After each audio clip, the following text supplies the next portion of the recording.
in that amount, $78,000, and to be appropriated to Police Department vehicle acquisition expense, $78,000.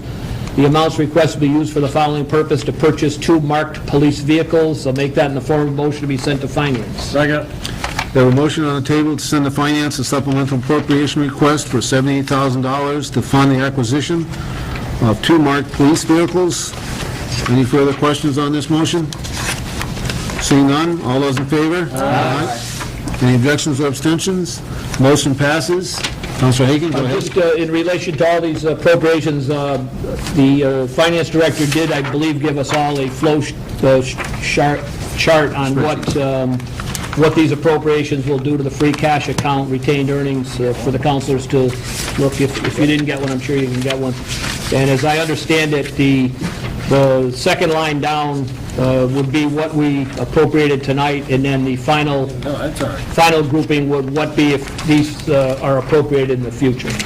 So I just wanted to point out to the councilors that this was. Anyone who didn't get one, I'm sure the Finance Director would provide it. Okay, that said, we have one last item, and it concerns the moving of our meeting from July 3rd to July 10th. Are there any objections to doing that? Seeing none, we'll just do that, and please make the, so to say, postings accordingly. Okay, that concludes. Could I have a motion to adjourn? So moved. So moved. Second. We have a motion to adjourn. All those in favor? Aye. Meeting is adjourned. Thank you very much. Did it make a formal sign, change the date?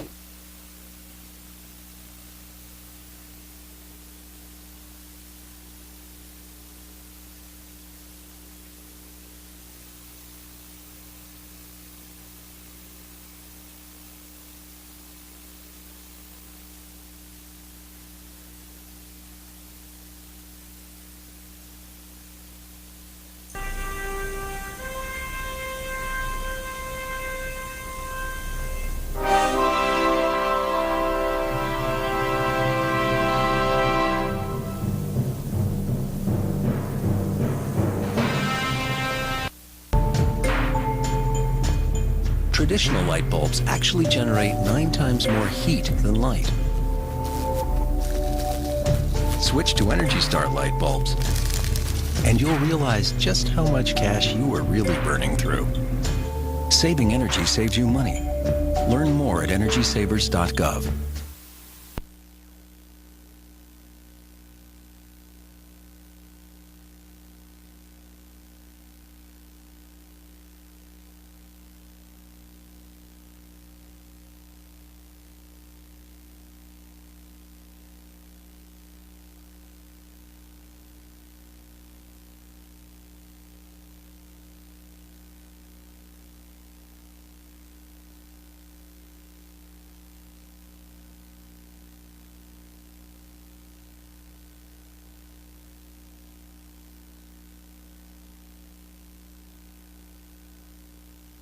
Good evening and welcome to the February 12th East Hampton School Committee meeting.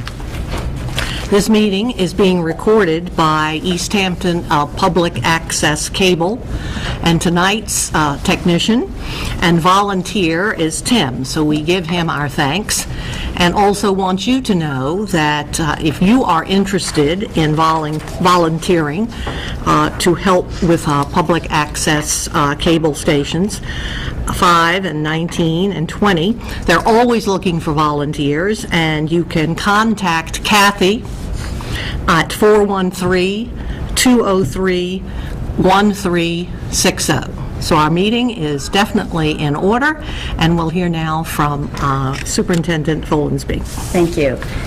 I have a number of announcements this evening.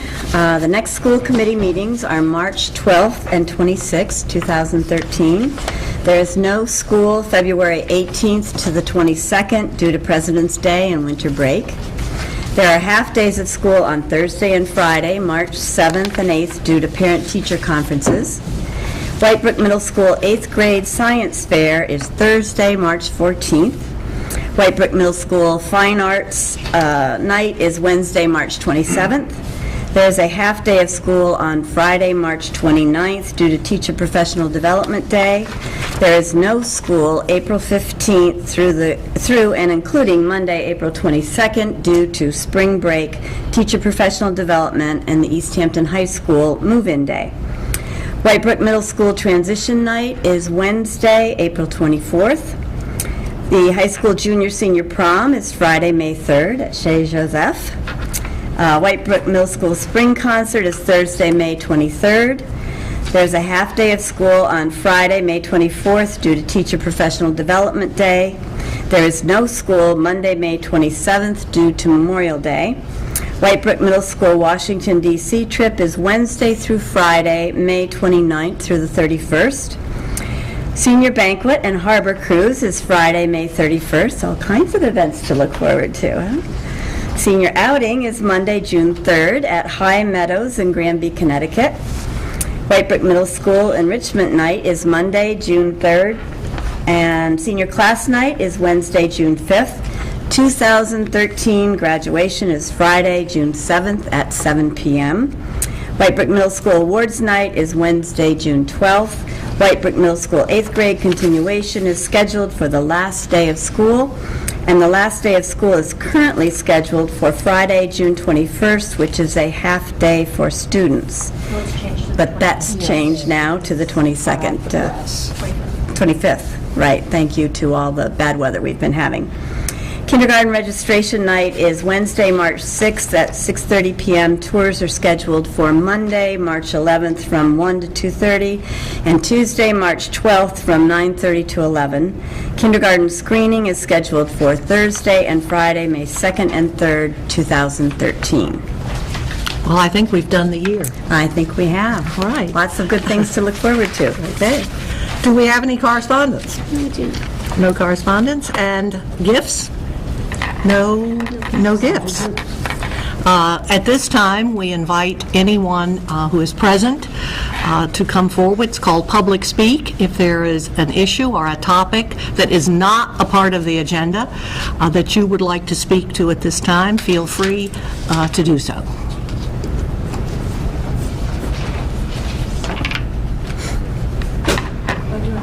Yes, please, and just let us know your name. Good evening. My name is Meredith Belize, and I'm the president of the East Hampton Education Association, representing teachers, paraprofessionals, custodians, and secretaries. And we're here tonight concerned about the impending budget deficit for the school year 2013-2014. And we are asking to enter into a partnership with the school committee to try to work on a solution to this problem. With me is the representative of our association to the Massachusetts Teachers Association, Paul DeMarco, who would like to speak to you. Hi, thank you. I'd just like to pass these out to the school committee. If you could take one and pass it down. Our understanding is the school are facing about a $700,000 funding deficit for the next year. So I took a look at some of the city's audited financial statements and budgets and passed them on to our research director in Boston. And what we found is that the employee benefits, I'm sorry, I probably should wait till you all have a copy so you can follow along. That's all right.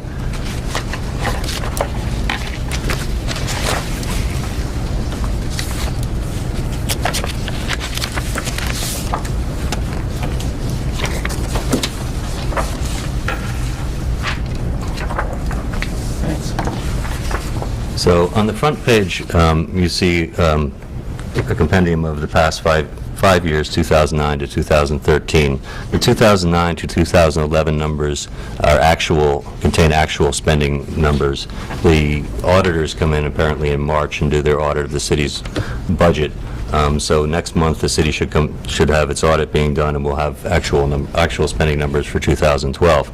But if you look at the fourth line over where it says actual over under original budget, you'll see that starting in 2009 was an off year because we all know the financial meltdown happened then. I'm sure there were layoffs. I've just started being the rep here, so I'm getting getting caught up to date on East Hampton history. But if you look at starting in 2010, the city had overfunded the line item for employee benefits and insurance by $379,000. The following year, the city overfunded that line item with $630,000. The year after that, the funding went up again to $693,000, and this year it's $612,000. We're not aware of any significant hirings by the city or by the schools. In fact, the schools have gone through some attritional layoffs, or not layoffs, but loss of positions through attrition. And we know that the premium costs to the city and the employees have not risen in 4 years, so we really can't explain why this line item is being overfunded. What we would suggest, and that at the next city council meeting, or before then, that you contact the city councilors and ask them to look into this. I think that there is some money there that might help alleviate next year's fiscal crisis. The remaining documents are just single pages from I didn't want to, the whole stack of audited financial statements and budgets is pretty thick, so I didn't want to give you a 50-page or 60-page document. These are just single pages pulled out of those audited financial statements. And if you look at the last page is another breakout. It shows that retirement benefits and current health benefits account for 82% of the budget, and those have remained relatively stable. So we don't see why this, from my perspective, and this is a projection again because I don't have the actual funding numbers. From our perspective, it seems like there's an extra $700,000 in this line item that the City Council has control over. I'll be going to the City Council in 2 weeks, presenting these same numbers and asking. I would be helpful if other members of the school committee either came to that or spoke to the City Councilors on your own. This is not about our contract issue. Right. The teachers are voting, all the school employees are voting tomorrow to ratify their contract. I will be advising them to ratify their contract. This is something completely different. We would like to see the schools adequately funded. So, thank you for your time. Thank you, Mr. Marco and Ms. Belize. Thank you. I left some extra copies of this on the back table there, if anybody in Okay. the audience wants one. Thank you. Thank you. Is there anyone else that would like to speak at this time? Then, let us move to our subcommittee reports. I believe we have a report from Finance? No. No. We do not. We have not met. Okay. Policy review? Policy, we did meet on January 17th, and we do have 2 new policies to approve or discuss tonight. The first one being student records, JRA. Basically, this policy outlines the how long student records are retained in our district. And this is a policy that was recommended by the MASC. And we don't currently have this policy in our policy book. This is a new policy. So if it's, if you all agree, we'd need a motion to approve to accept this policy. Do I hear that motion? Yeah. I just have a question. Certainly. I don't have a copy of it in front of me, but when I was reading through it earlier, I was a little bit confused. Is it saying that we are going to discard records? It's right here. The temporary record of each student enrolled on or after June 2002 will be destroyed no later than 7 years after the student transfers, graduates, or withdraws from the school district. That's a temporary record. Written notice to the eligible student. Although the student transcript may only be destroyed 6 years following his or her graduation, transfer, or withdrawal from the school system. So what is the difference between the 7 years and the 60 years? What is the temporary record? That's what we're talking about, as a temporary record versus a permanent record. Right. That's right. So the permanent record is kept for 60 years. And the temporary record, okay, I just wanted to understand that. I was a little confused. Thank you. You want to look up your transcript? Is there a motion? Do I hear a motion? I move that we accept the policy, file number JRA, on student records. Is there a second? Second.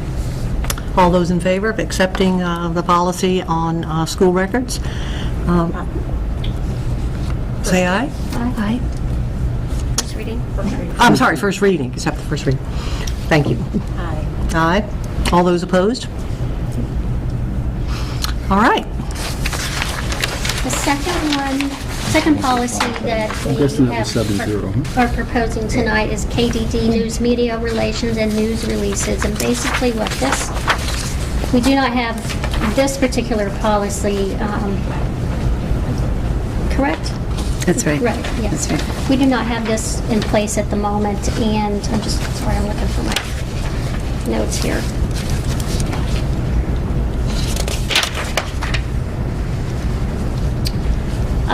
This policy assigns who the spokesperson is for our district, and appoints the person responsible for sharing the news to the media. And basically, this recently came about because of what we thought was inappropriate remarks made by an employee, or not an employee, I'm sorry, not an employee. It was a contract person working in our district, and we felt that any kind of sharing of news should be filtered through the superintendent and the school committee.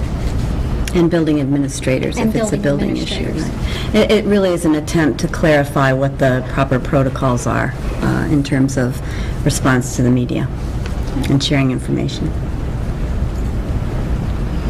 Any other questions or concerns about this particular policy? Policy doesn't prevent anyone from responding to questions, so it's not a... Absolutely. Right. Yeah. I think it's helpful for building administrators when they are, opening school in the fall to go over, and they go over the policies. This is one that they would be going over, so that everybody's clear about what the protocols are in the district for how sharing information with the media is handled. And that's the way the policies serve us well. Do I hear a motion to accept the first reading? Move to approve the first reading of News Media Relations News Releases File KDD. Is there a second? Second. All those in favor? Aye. Opposed? Then the first reading is accepted. And we also met last Thursday, the 7th of February. On the agenda in particular was the chips for the new building, high school building that the mayor mentioned in our last meeting. We did discuss that, and we're gathering some more information, trying to get from the architects. They asked us to look at our policy manual to see if there were any policies related to building green and environmental kind of policies like recycling and so forth, to hopefully gain more chip points. That's where we're researching that a little bit more to see what the benefit actually would be of going through our policy book. Right, and in my conversations with Ken Jodery, the architect, I think he's the one who inquired about this initially. He asked that we wait. He was very busy right now with contractors, but that he would give us some more specific information on the kinds of policies he was looking for, or that he would, ask us to create if that seemed to be appropriate for us. So we're researching that, and he said that he would get back to us, and we'll continue to work on that. Okay. Thank you, LaDonna. Is there a CES report? Well, there's one in your package. Yes. And I had actually discussed it at our last meeting anyways. If there's any questions about it. I do not have another meeting until the middle of March, but it's just a written documentation of our last meeting. Okay. Any questions for? All right. Bailey, Miss Bailey. So, coming up at the high school is the Winter Carnival this Friday, and what happens with that is we have a half a day of classes and then a half a day of activities, which includes watching movies. You can do yoga, the computer labs are open, the art lab is open, the gym is open. There's all different kinds of activities for students to sign up for. And the last part of that time is dedicated to the senior faculty basketball game. The seniors sign up into teams of 5. Each team has a different theme, and we play against the faculty that signs up to play. It's a lot of fun. The 2 showings of the play that were postponed from last Friday and Saturday are moved to this Friday and Saturday. And the cheerleaders and basketball teams are sponsoring a Stomp Out Hunger Drive February 20th at the East Hampton versus Hampshire basketball games. If you bring in a non-perishable food item and a slightly used pair of shoes, then you will receive $1 off of admissions. You can bring it to either the girls' varsity game or the boys' varsity game. And all proceeds go to East Hampton Community Center. Okay. And that's it. Is that a home game? Is that playing at East Hampton? I'm assuming not the sure. East Hampton, Hampshire. Sam says it is. I'd just like to add one thing. I had the privilege of seeing the play last weekend, How to Succeed in Business Without Really Trying, and it was phenomenal, the high school play. And I just think it's great that everybody has the opportunity now to go see it again, or see it this coming weekend, Friday and Saturday. I think you should definitely do it if you haven't already made plans to do so. It's well worth your time. It was a phenomenal production, and just amazing that our high school students can put on such a production. Really, really impressive. And there are still tickets available. I've memorized the number. It's 433-6234. Michelle Connolly can let you know what's available. Or if you need to swap your tickets Friday to Saturday or vice versa, because Saturday this weekend is going to be 2 p.m. matinee, so that we can break down the set and have the cast party immediately following. So, thanks. All right. Thank you. Looking forward to it. Any other areas of discussion? Then I will... Nancy, actually, if I can just briefly add that I heard from many of the judges at the recent Massachusetts Be the People program that the East Hampton High School team did a phenomenal job. And I just want to compliment all of those students who are involved and the great work of their teacher, Kelly Brown, in bringing East Hampton High to that. It's an extraordinary opportunity for our students to show their, not just their knowledge, but their confidence as public speakers and their ability, as you know, Nancy, to respond thoughtfully, and all the reports are they did a fantastic job. That's what we heard, but thank you, Peter. And Peter, I think this year our friends at Williston placed, yes? Yes. Yes. So congratulations. Congratulations to you. Thanks. Nancy, Superintendent? Thank you. So the first item on my report tonight is the naming rights discussion. We've had a few letters come to us asking for us to consider naming spaces in the new high school after particular people. So I've responded to each request that came to me directly, and what I've said is that, you know, in August of 2012, school committee had a discussion about this and agreed that a subcommittee would be appointed to think about what the proper protocols would be for naming any spaces in our new high school. And the school committee decided at that point in time also that no naming would occur until after the high school had been finished. So I think it's time now to determine who's going to be on that subcommittee. I think it would also be important for the policy subcommittee to look at our existing policy to see if that needs revision. It's really again, quite ancient, as some of our policies are. So I think that might be a good first step, and then the subcommittee could be formed to develop a protocol for the naming of any spaces if it's the committee's decision to have spaces named in the new high school. So I think that sounds like what we need now is a few volunteers for the subcommittee. All right, we have one. Going, two, and who's number? I think we should have at least 2 members, don't you? 2 school committee members would be nice. I certainly will be on the committee, as will Dr. Perone, the high school principal, which is what our current policy dictates as members. So it would be nice to have one other school committee Who's member. joining Debbie? I will. All right, Mr. Peter. And also then, Nancy, you will be on. Yes, I will be on the committee. Okay. It's been great reading these letters. The excitement that people have about their former teachers and mentors, it's really wonderful. I wish we could.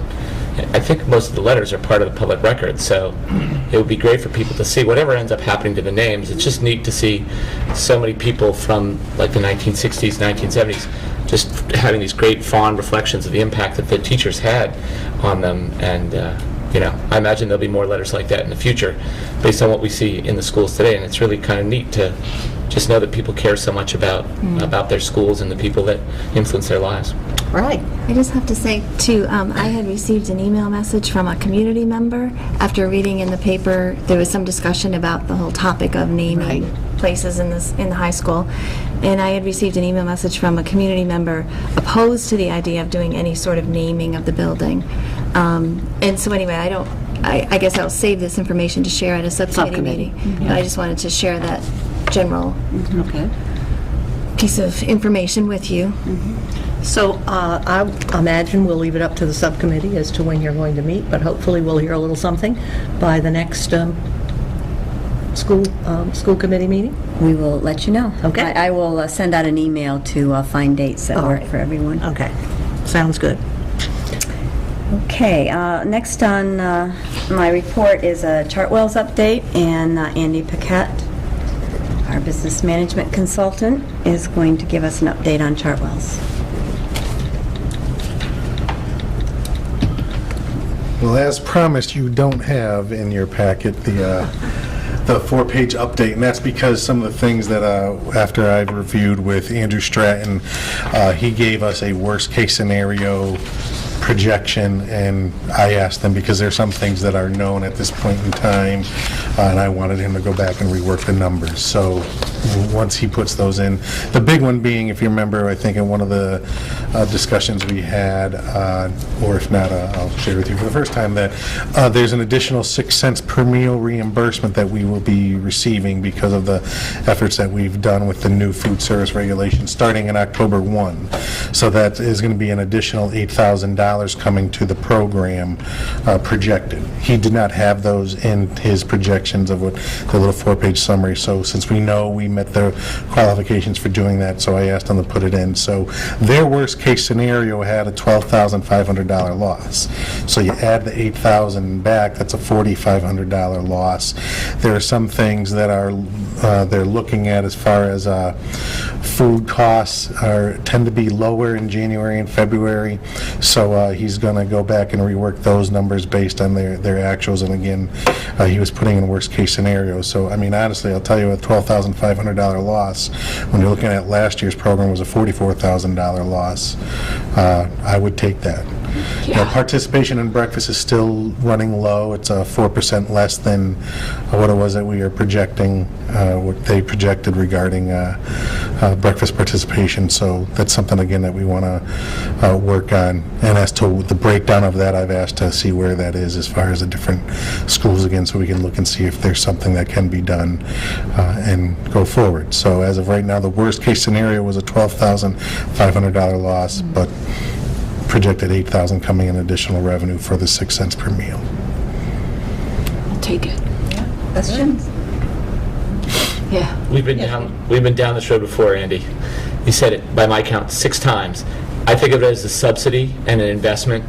It's not a loss that we're spending money making sure that our kids are well fed during the academic day, and I think it's really important, even if, and I don't think I'm alone in saying that that's money that we're putting towards the quality of the experience that the kids have there. So my preference would be that we change the terminology. I know for accounting purposes you have to think of it that way, but we're not running a business. It's a school. Sure. Right. Thank you, Peter. Other questions for Andy? Okay. Okay. Thank you, Andy. By the way, we still haven't had lunch. Yeah, I was thinking that too. know. Well, With some open response questions, just for conversation. I think we can cut those down. Now, I think that that's tied hand in hand. Oh. That's your reward for doing the open response questions. I will talk with Andrew about it. Every time we tried to set a date, something happened, and I know he wanted to do it initially when we were using the local produce. Right. But I'll talk with Andrew and see what we can set up. Well, you know, Nancy, maybe we could combine lunch with when we have our visitation to the schools, because I think you're going to come up... We had talked about that. You're going to have a Yeah. calendar of Yes, visitation. and would you like to talk about that right now? Well, may we? Sure, absolutely. Okay. So we had talked about having visitation dates for school committee members, city council members, business or community members who'd like to tour our schools with me. I'd be delighted to give anyone a tour. So what I will do is start by making Friday mornings a visit time. And I will send out a communication about this. But I think every week I will start at a different school, so there are opportunities. You can pick your visitation based on which school you'd like to visit. And I will meet you at, or anyone who wants to have a visit, tour of our schools, meet you at 9 o'clock at the school, and then we'll take a little tour. And yes, we'll see if we can tie that into a lunch. Is our first tour? Do you have the rotation set up? No, but it would be after vacation, the first Friday after vacation. So, and maybe I will, since we want to try to tie in the lunch, I might have to change the time a little bit, but I will get back to you with those details as soon as I've talked to Andrew. Well, we could have breakfast. You could have breakfast. It's a little late for breakfast, but yes, let me see what I can do in terms of feeding whomever wants to go on a tour as well. And I look forward to that. I think it will be enjoyable for everyone. Good. We have so many wonderful things to show off in our schools, so many wonderful classrooms and great teaching going on, and just really wonderful spaces. And then, of course, in April, after April 22nd, I will be especially delighted to tour with anyone around our new high school, but we will also have opportunities for tours for the community after the opening of the school as well. Okay? Okay, thanks. Thank you. I'm going to, we haven't had a presentation from our schools in a few meetings for one reason or another. I guess too many other things on our agenda. So I asked for this meeting if we could have somebody from our schools give a presentation, and Tim Luce at Maple School had a really pretty amazing and wonderful event occur at his schools called Athletes Read. And so I've asked Tim if he'd come and share that event with you. So Tim? Just give me a second to pull up my computer here.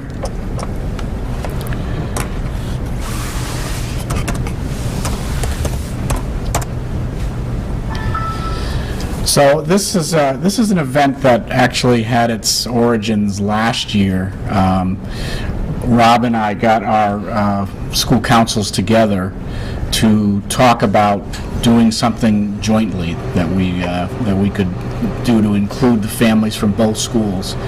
And when we came away from that meeting, we decided that each of the school councils would organize an event that would be open to the parents and families from all three schools. So we did an event called Athletes Love to Read. And the idea was to invite athletes from our local high schools, East Hampton High, Williston, as well as colleges in the area, to send athletes who would come in their uniforms, talk to students about their sport and how they train, and read to children. And then we gave each of the kids a small little autograph book that they could go around and get autographs from the athletes. So last year was the first annual. We had about 20 athletes and about 15 kids. So there was very private one-on-one reading going on with all the children. Great response from the high schools and some of the local colleges. This year we ended up having over 40 athletes and over 60 students come. Wow. So we had athletes from both the high schools, from Smith College, Mount Holyoke College, Amherst College, and UMass. So It's a pretty informal evening. We have the athletes line up, they introduce themselves, they say where they're from, they say their sport, and then it's just kind of a free-for-all. They go and the kids mingle with them, and they sit. I have pictures, so that's what they have a chance to look at to kind of get a sense of what it was. And it was so gratifying to see what tremendous role models these young athletes are for our kids, male, female, all different kinds of sports, equestrians. Last year we had a fencer, so it's really kind of a neat event. So, was it at Maple? It was at Maple, yeah. So, and it was open to all the families, and we did have families from Center Pepin come over and join us, so it was good. So, I'll just show you the pictures. I don't have any music or anything.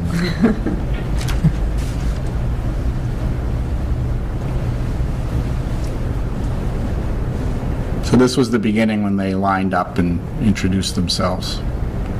And can you kind of point out as you're going along who we're seeing in terms of the athletes? Well, these were UMass football players. Tim, excuse me, I noticed that when the shot went out to your students, it looked like they had brought books. We supplied all the books. Okay, so they were all set up for them. Yes, yeah. Yes, I like that.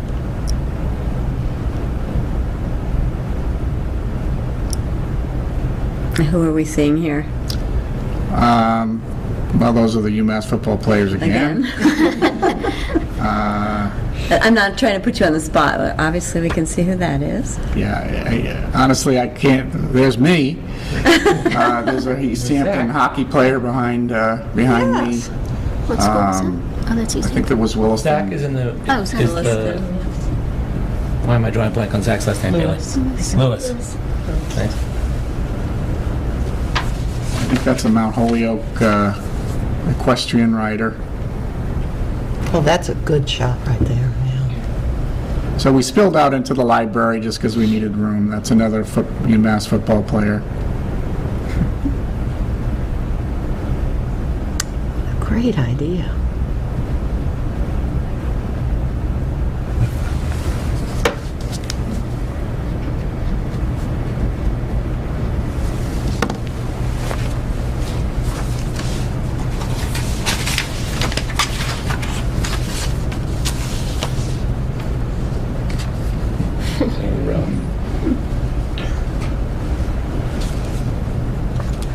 The football players definitely were ahead. I think we got that, yes. And honestly, other than that one guy you've seen, the football players did not do a lot of reading. They signed many autographs and took a lot of pictures, but they were kind of the stars of the night. Everybody wanted to get seen with them. Nice. Although there's one reading. Isn't that interesting? I guess it's because they're so identifiable. Yeah, We know what sport They were huge. Yes. They were huge. Well, and it's rare to see them in uniform west of the river these days. Yeah. Right. True. Sorry. Political comment there.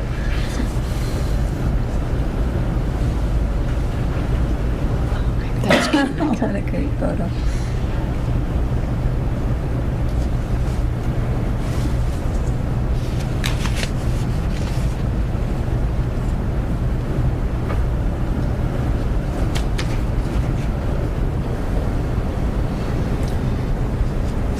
John Gabriel.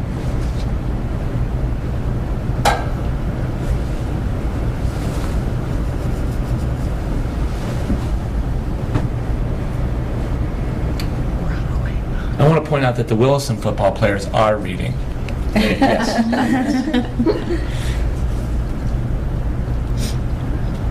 The response from the colleges was really gratifying. One of our parents on our school council was in charge of soliciting the different colleges, and so some of the coaches came, and the students and coaches that came were thrilled to be part of it and happy. And in fact, I've heard from both the Smith College coach and the Mount Holyoke coach that they want to put some pictures that they had taken onto their website. They needed to get permission that it was okay to have those kids' pictures up, so they wanted to kind of advertised that they'd been doing this as well. And we should make sure that some of these get on our website as well. Maybe the Gazette will publish a few. There was an article. So I think we've pretty much there was. gone Yes. through them all here. Photos might be good. Yeah. So that Well, was- we that certainly was Athletes applaud Love you to and your Read. staff for planning this. That's great. Yeah, it was fun. Great. Really? Great. Thank you, Tim. So, did you want to stay up there now for I'll just stay, yeah. for your next presentation? So I've asked Rob and Tim to come and do a presentation to the school committee tonight. They came to me with a presentation, a proposal actually, quite a while back, and we've had a good amount of time to discuss this proposal and think about it together and work on it together, and I've asked them to come and present it to you tonight. I certainly am in support of what you're going to see in this presentation, and we'll talk more about it after the presentation. And if you have questions as the presentation takes place, please don't hesitate to stop them and talk about it. Okay, thank you, Right. Nancy. So, yes, as Nancy said, we are here tonight with a proposal, and it's a pretty big proposal. The proposal is to realign the current East Hampton elementary schools, so that the concept would be that all of the students in a given grade would attend the same school, similar to what we are now doing with the middle school and the high school. So our current configuration is at Center School and Center and Pepin, it's one complex. They have shared facilities, common facilities of the gym, the library, the cafeteria, auditorium, music room, and art room. Each building houses classes in grades K through 12. And then K through 4. I'm sorry, K through, yeah, that would be cool. It's like the old days. Little house on the Pretty prairie. small. We don't need you anymore. Heck with that big building. It probably has had K to 12, that place at some point. So at Center, there's 2 kindergartens, 2 firsts, 1 second, 2 thirds, 2 fourths, and then Pepin, 1 first, and then 2 of each of the other grades. At Maple, it's 1 building. There's a multi-purpose room that serves as the cafeteria. It's where we have assemblies and where we have our phys ed classes. We do have art, music rooms, and a library. And we have 2 of each grades, and we also have 2 half-day preschool classes.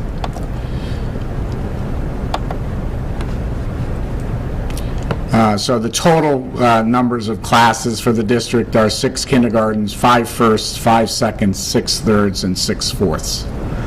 And currently, the placement of students in schools is determined by geography, with some areas of town, students being at either school depending on enrollment in that particular year, and we're going to be talking more about that in a moment. So what we're proposing is at Maple School, all the students in East Hampton that are in grades K and 1 would attend Maple School, and pre-K would be configured as it currently is. We have, it's not all the preschoolers in the town of East Hampton. We have 2 integrated preschool classrooms, and parents pay tuition, so it's a portion of the preschool age students in town. And then at Center Pepin, they would house all the students in East Hampton in grades 2 through 4.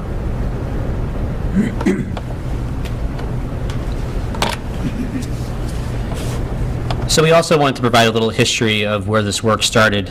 So back in the fall of 2009, as part of our school improvement plans and with the approval of the school committee, we did have a committee put together to look at this very issue to discuss the pros and cons of doing this reconfiguration.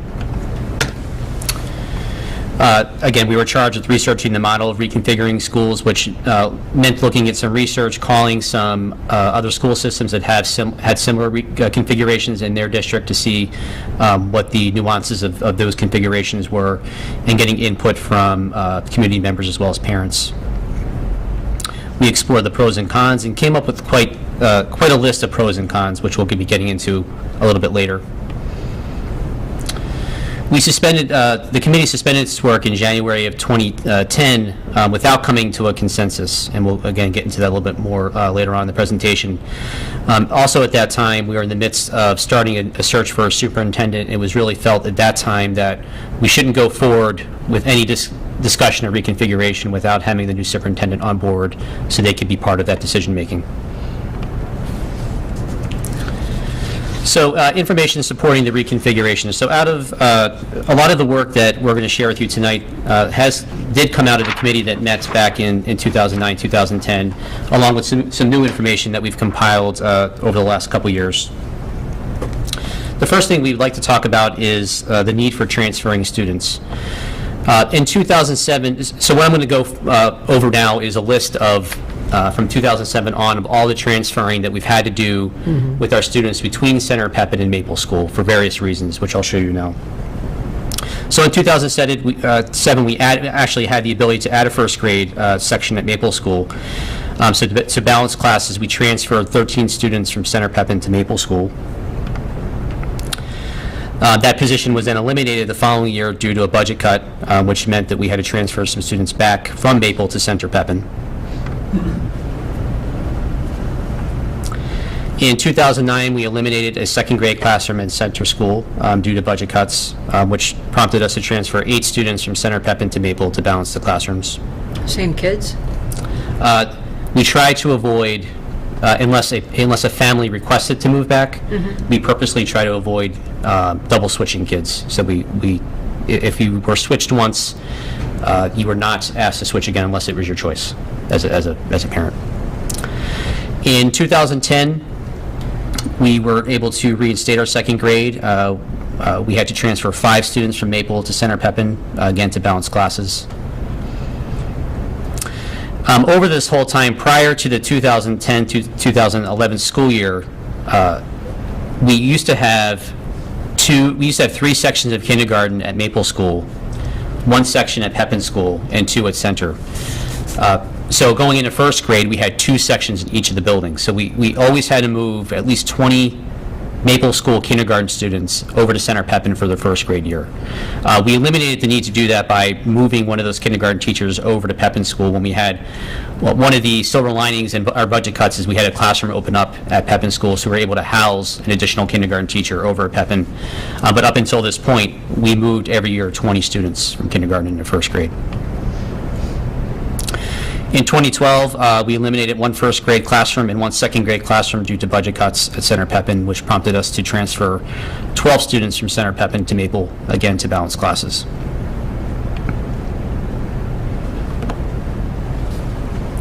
So this is a map of East Hampton. It's a little hard to see, but I just wanted to be able to talk a little bit about how we currently assign students.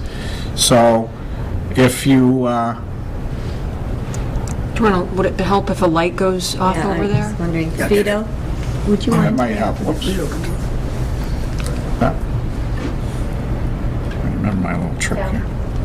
Keep going. This way, this way. Just shut them all off. No. There we go. So the green area is traditionally the Center Pepin area. Center Pepin is right about there. Maple is right in here. And then the blue area is traditionally the Maple area. So it's right around the neighborhood of the school, and then East Street here, and down into the Plains area. So typically, the way we assign students is we have an obvious area right around the school, either here or at Center Pepin over here, and those are kind of your no-brainer ones, that those students that live in those areas are assigned to that school. And then you move out from there, and that's where we get into these gray areas, such as down here and over here, like on Everett Street, where depending on the year and how many kids there were in the immediate neighborhood, that would determine whether or not a child would go to Center or Pepin or Maple. And so what happens is, in neighborhoods such as down here, we'll have students that live right next door to each other with different ages, and one child is going to Maple School, and the other family's children are going to Center Pepin, based on whatever year those kids were being enrolled and what the enrollment looked like that year. So it's just you know, it's frustrating for families. They don't quite understand it when that happens. And so this new configuration would totally eliminate that problem. If you're, you know, if you're a first grader, you're going to Maple School. If you're a kindergartner, you're going to Maple School, and same for second, 3, or 4, you go up to Center Pepin.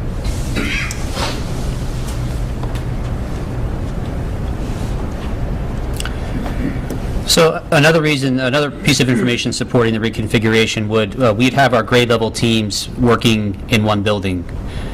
Currently, we do, our grade levels do meet once a month to work on curriculum development for about an hour. It's, you know, it's not a lot of time.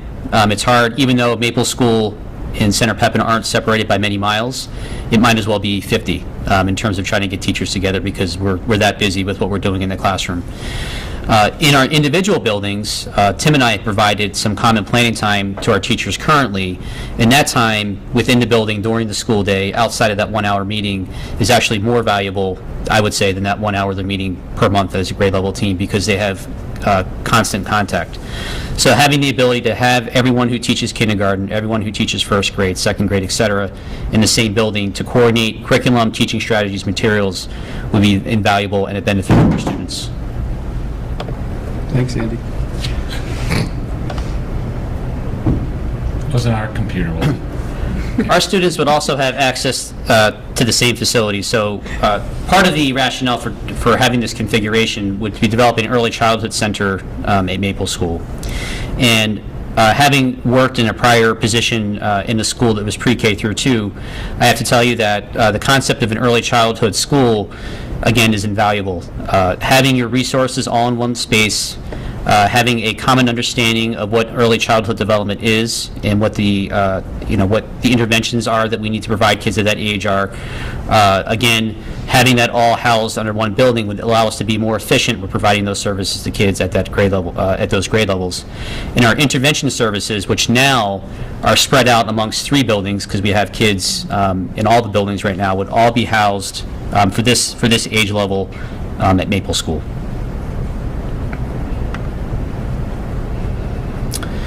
In addition to that, kids attending grades 2 through 4 currently who go to Maple School do not have access to a gymnasium at their school. Most of those kids have PE outside during the nice weather, or in the cafetorium at Maple School when the weather isn't as good. At Pepin School, we have... Excuse me? I like that word. The cafetorium. Yeah.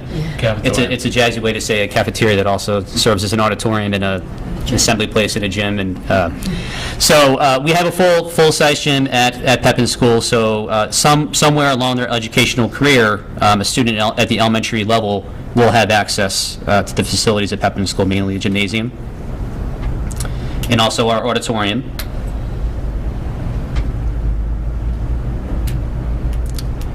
And our library, which I would say is 3 times the size as the one at Maple School right now.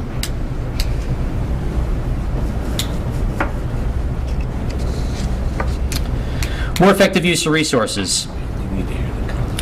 So this is an area where we could see some cost savings down the line. They won't be instantaneous because it'll take a couple years for this to shake out, but when we buy curricular materials, reading resources, math materials, we're doing that across 3 buildings. So we're some of those materials we have to duplicate just by the fact that they're consumable, workbooks, etc.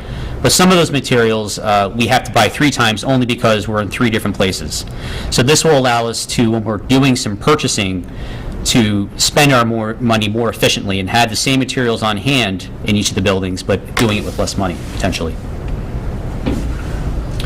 And more importantly, if you were to go to each building right now, although we work very hard to have continuity with our materials, just by the very nature of being in different physical places, certainly what Maple School has isn't exactly what Pepin Schools has, isn't exactly what Center School has. It's just, right now, it's very hard to do that. So by having this configuration, we'd be more easily be able to do this, to have more continuity of available resources. And I spoke a little bit about this earlier, the ease of delivery of targeted early intervention services. Again, our intervention services are spread out amongst three different buildings, and we have interventionists in each of the buildings. This will allow us, again, to be more targeted, prescriptive, and more efficient with their use of time, and to possibly hit more students in a more effective way. So, Rob kind of covered some of the main reasons that we're looking at this.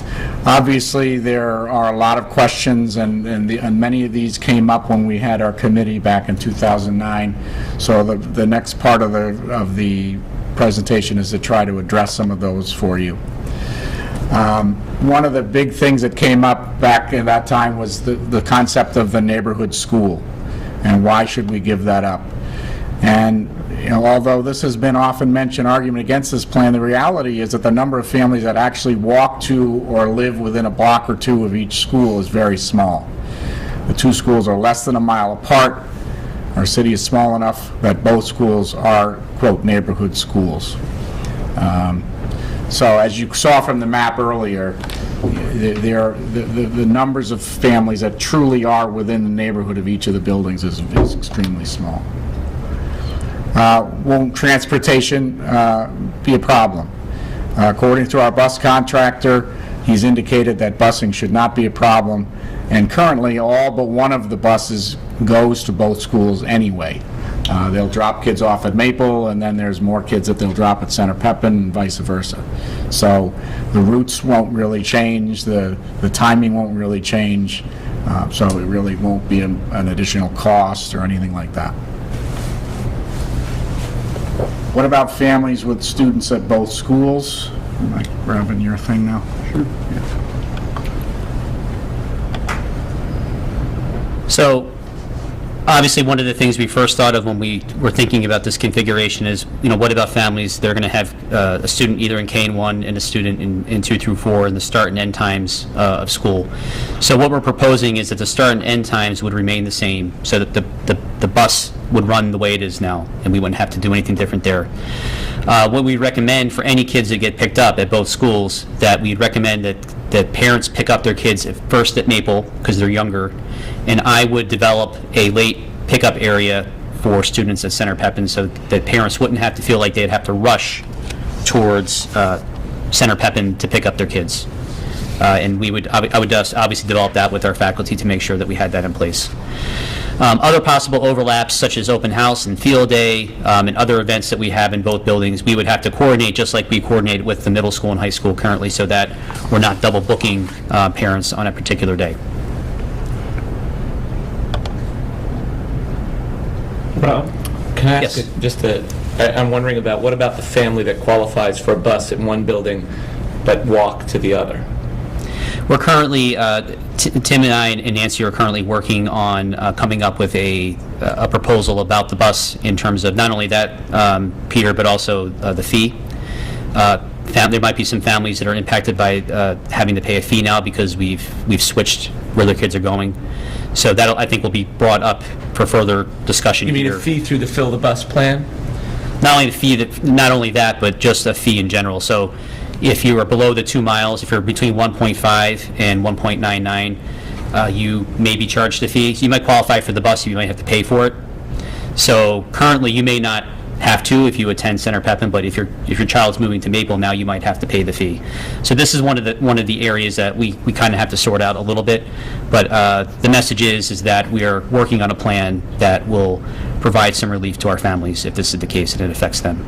Yeah, I would imagine that it wouldn't be that large a group, but I certainly, I would think the perspective of the family, that if you have siblings who are accustomed to going to school together, right now, whether it be on a bus or on foot, that our preference would be that we would preserve that for them. But this change wouldn't obligate them to, take on an expense in doing that. And as Rob says, that's one of the items that we are going to continue to look into should this proposal be approved. We want to facilitate this in every way possible for our families. The last question is, what about special education programs? And looking at all of our special education programs, both buildings will have the needed staff and materials to address the needs of all of our students. So our special education programs might look a little different in terms of who's doing what, but everything that's been in place now for kids will be in place for kids in both buildings. So going forward from this point, Rob and I each met with our staffs today to let them know that we would be giving you this presentation this evening. Parents will be informed formally tomorrow via an all-call and a letter home with the students to let them know that we're proposing this plan. We are scheduling a parent forum to be held on February 27th, at which time parents will be able to come and have questions answered and hear some of the details similar to what you've just heard. And we will be conducting a joint faculty meeting after vacation to discuss the plan and kind of talk some of the details about how we might implement this plan. Will the parent forum be televised for the benefit of parents who can't attend? Yes, thanks. Yes. We wouldn't We have haven't the... gotten that far yet. Yeah, I don't know whether we'd have the capacity to do that at Pepin. We could talk to Kathy.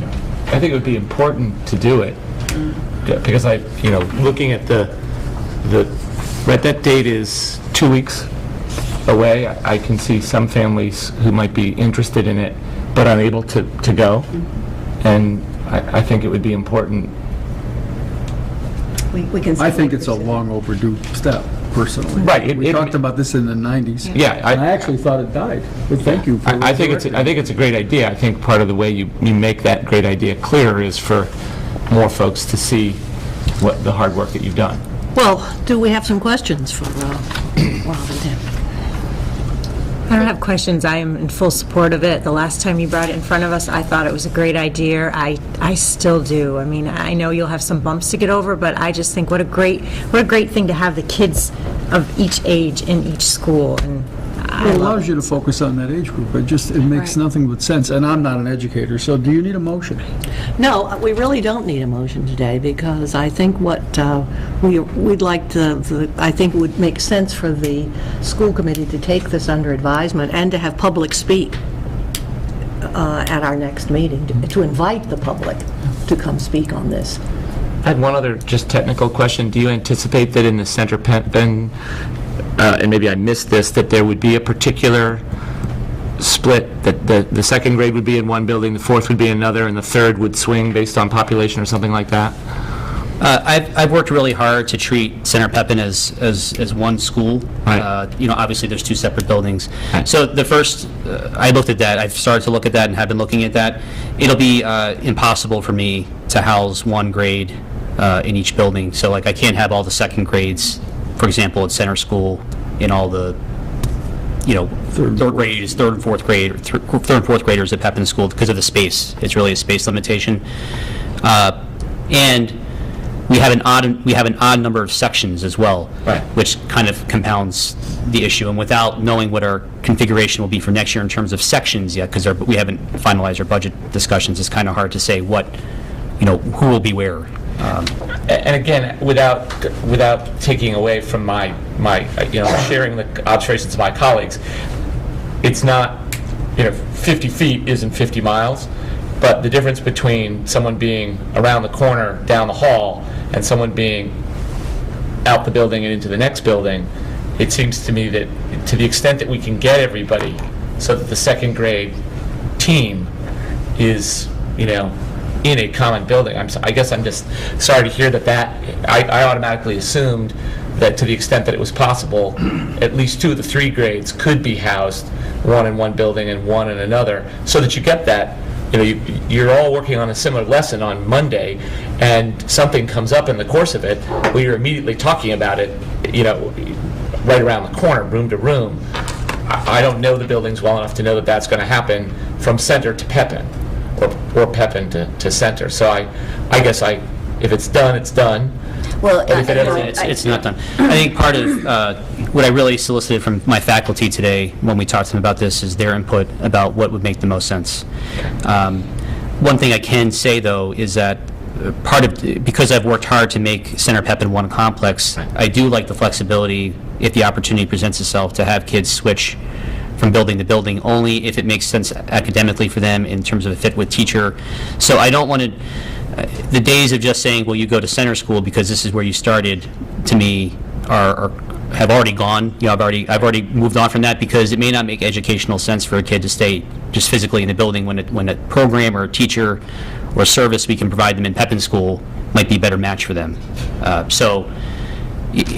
Having said that, I will look to my faculty to help me figure out what makes the most sense in terms of what classes are in what building. And certainly what you've said, I've thought about what you've said, because certainly that would be ideal if we could make that happen.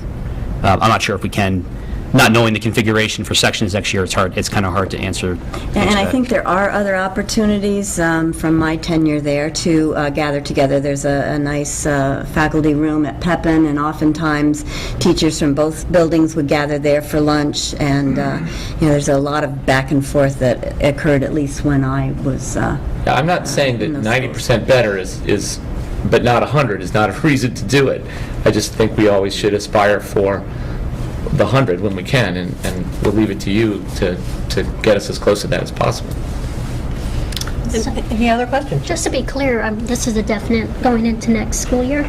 Well, if it needs school committee approval, this proposal, and with school committee approval, yes, it would begin in September. In the discussions, the many discussions that we've had, we're really very excited about this proposal. We're excited about creating this early childhood center over at Maple School, and we're excited that all of our students will have all the opportunities that Pepin provides for our older students. And the many benefits that both Tim and Rob articulated tonight make us very excited about these new opportunities for our students and their families, and we really think that it's in the best interest of our students and our families, and that's why I'm supporting this proposal. And just as a closing note, Tim and I were talking before the meeting started, and certainly sharing this with our faculty was very difficult for us, because I have to say that at all the 3 elementary schools, that the faculty is very close-knit, and they consider each other a family. So I saw a lot of folks that were kind of sad that we're announcing this today. But that was really a testament to them and their dedication to our schools, I thought, and I know for families that are watching too, this is going to be, if this goes forward, a transition for all of us. And we're not saying that it's going to be 100% smooth, but we wouldn't be recommending it if we didn't feel like it was good for kids. And I just want to reiterate that we will take every measure possible to facilitate an ease of transition for our teachers and for our families. And that's why we're wanting to do this forum for families, so that they can help us understand the possible concerns they may have, and so we can figure out ways to deal with those proactively. And the same for our faculty. So we will make every effort to make the transition go as smoothly as possible for everyone, should you as a school committee approve this proposal. What are just a couple of the concerns you've heard so far? Pretty much what's been articulated. Yeah, I mean, we haven't really heard, we just announced this to the faculty at 3:30. So, certainly over the next couple weeks before we have our public meet, when we meet with the teachers and then with the parents, I'm sure some of those concerns will be articulated. And I encourage families to give us a call even before those dates, because we'll be able to research different questions we may not have the answers to, and provide answers to families at the opportunity at that parent forum. Certainly welcome to email or phone in questions for us to discuss at the forum. So, I mean, this year we'll have 1 year of sort of, assuming it goes forward, a full-scale transition for lots of folks, and then going forward, the Center Pepin would be the school that would do what Whitebrook and the high school already do in terms of helping folks transition from one school to the other, right? You can borrow the ideas from, how we handle the 8th to 9th and the 4th to Yeah, we currently do the 4th to 5th. We work with White Brook, so you know, we would use some So of now those very similar strategies to you've work got with. that process already. And the one thing I do like is, you know, most of our teachers have worked together in some capacity, even going back to Parsons School. So even though we're splitting our faculty up into 2 separate buildings, they work very closely and well together. So I really feel like that transition from 1st grade to 2nd grade will be a positive one for our kids, because our teachers have knowledge of each other, also have a knowledge of what's been going on in the schools, because we've been in a K-4 configuration for so long. So I feel really strongly that that transition is going to be positive for kids. Well, any other questions? I was just going to say, I mean, I think it's a great idea, long overdue, echo everything everyone else has said, but I'm also really excited to see the 2nd through 4th graders have access to the gym and the auditorium, which you pointed out, because it gets pretty cramped. All 4 of my kids went to Maple, and it gets pretty cramped over there. Managed it very well, but I think, unfortunately, I won't be able to reap the benefits because my last 4th grader is finishing up, but I think that's another definite plus. And that's why I think that's a good idea, just to that point, too, because my kids went to Center Pepin, and I never saw Maple. So this way, the parents would see all the schools, so I think that's a great idea, too. And the students will all get to know each other better, too, before going on to White Brook. Yeah. So we think there are many pluses. Yes, and thank you for the thorough presentation tonight, and I Thank Rob and Tim. They did a Rob and wonderful Tim, job. yes, thank you so much, and I think we will have, before we can vote on it, I think that we have to take it under advisement and hear what the public has to say at our next meeting. Can we get a copy of that presentation? Certainly may. Yes. You'd like a copy of the presentation? I think if you email me the presentation, the final one, I will send it on to school committee members. I thought I did that, didn't I? You may have, but I had several versions, so I think you need to email me the final one. Thank you. Nancy, is there more? No, I think that's the end of my report. Oh, wait a minute. Yeah. A little extra piece. Oh, yes, right. Oh, that's for matters of action. Oh, it is, I'm sorry. Yes. Okay. So, matters of action. I believe that we have, do I hear a motion to accept the minutes as presented from the January 22nd meeting? Yes. Second? All those in favor of accepting those minutes? Aye. Opposed? Abstain? Abstain. Then they are accepted. What is this? What is the matter for action on this one? Budget work session, is that approving? There were 2 minutes, regular session and budget. budget. Oh, I'm very sorry. I understand now. Do I have a motion to accept the minutes from the budget work session of January 22nd? Second. All those in favor? Aye. All those opposed? Abstain? Abstain. And then our minutes, okay, we've done our minutes. And now, our warrant payroll. Sure. Move to approve the school payroll dated February 7, 2013, in the amount of $445,650.18. Second. All right, there's a motion and a second to approve the school payroll dated February 7th, 2013, in the amount of $445,650.18. All in favor? Aye. All opposed? Then it is passed. Move to approve the accounts payable authorization for payment dated January 31st, 2013, in the amount of $340,870.26. Second.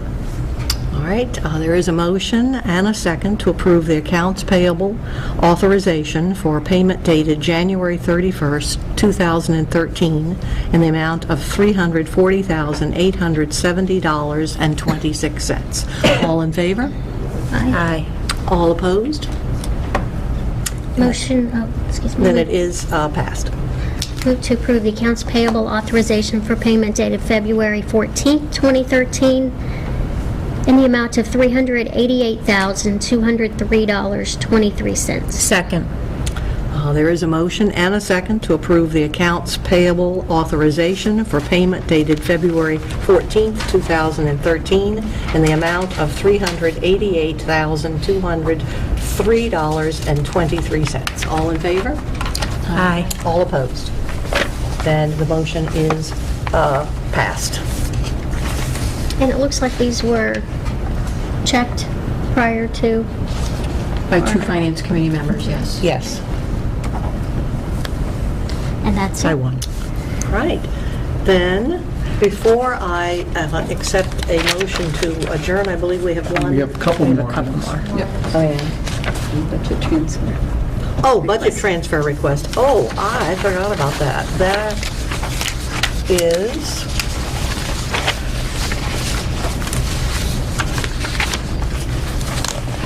Where is the budget transfer request? Right here. Then, that's right, we have a request from White Brook Middle School for an amount, a transfer request of $8,075 to cover the cost of next year's math expressions grade 6 textbooks. Move to approve the transfer of $8,075 from instructional services to textbooks. Second. All those in favor? Aye. Opposed? Then the transfer is approved and passed. Just informational, we have a policy that sets the limit that we have to vote. I thought it was 10,000. 5,000. 5,000. I thought it was Thank you. 5,000. That's a fine, thank you. And now I think there is one more matter for action, correct? Yes, Dr. Perone wants to seek your approval of the high school program of studies. He's going to come up and, you received the program of studies tonight. I know you haven't had a chance to read through it. So what Dr. Perone is going to do is talk to you about the changes, and that's really what you need to approve, changes to the program of studies. Good evening. Good evening. The focus tonight is going to be on those new courses to the program of studies. For the past 4 years, the changes have been minimal, and they haven't been too exciting, really, other than kind of the advancing of rigor in the AP area. With the new school, there's an opportunity for us to look at changes, or there was an opportunity for us to look at changes that are going to make best use of the systems and spaces in the new building, that are also going to enhance rigor, that are going to prepare students for college career readiness more proficiently, I guess, with the use of the new building, to meet academic needs of students, which is always ongoing, to meet the scheduling needs of students, which is kind of mundane and what we do all the time. And there's over 20 changes to the program of studies, and it's pretty significant number, though not all those changes are significant in themselves. So, for example, and talking about the mundane, there are a couple changes where we just had to have a different number for a course, and when we have a different number for a course, we have to change the name and make the change in the program of studies. So there's a modern PE course that is changed from a 4-credit to a 2-credit. When you do that, you have to give it a new number. Very mundane. It has to do with the amount of term classes we're offering and some balance in quarter classes for students. Not a real significant change, but there's some really exciting changes going on in the new building, and Sam and Bailey, I'm so sorry you're not going to be able to enjoy them. But a lot of those changes, well, you'll be able to enjoy the new building, but not so much the new classes. I guess the best way to do this would be to look at the program of studies in front of you. There are no changes in the English department, but there's 2 changes on page, I think it's 24, I'm going to direct you to. Body Works? And, well, I don't know that Body Works is the one I'm talking about. Sorry. You'll notice that as you look at the program of studies, new courses have a soaring eagle next to them, just so students are able to see them. And the two courses that I want to bring your attention to first are College and Career Readiness for Juniors and College and, I'm sorry, I thought it was 23. I apologize, Mike. College and Career Readiness for Juniors, College and Career Readiness for Seniors. It's kind of a partnership between the Health Wellness PE department and the Guidance department, and it's really to help those juniors start moving towards college and career readiness in a real systematic, cohort-driven way, and the same thing for seniors. It's a great idea. Could you let the parents come too? I know the kids don't want. I'm like, boy, I would have loved to have sat in on it. You're always Great welcome idea. to sit in on a class, but we do try to have those offerings at night too for parents, and Guidance does a really good job of offering those and putting them out for parents. Dr. Brown? Yes. Does the little symbol, the H, mean it's an honors course? Yeah. Yes. On the left? Yes. On page 6. Yep. It has the legend, yeah. So academic AC, H, honors, AP, advanced placement. So that's the one I really wanted to focus on in PE wellness, and it is pretty exciting for the reasons we talked about. Just as the academic modern PE is not so exciting, and I don't really want to put a bunch of time there. There's also, sorry.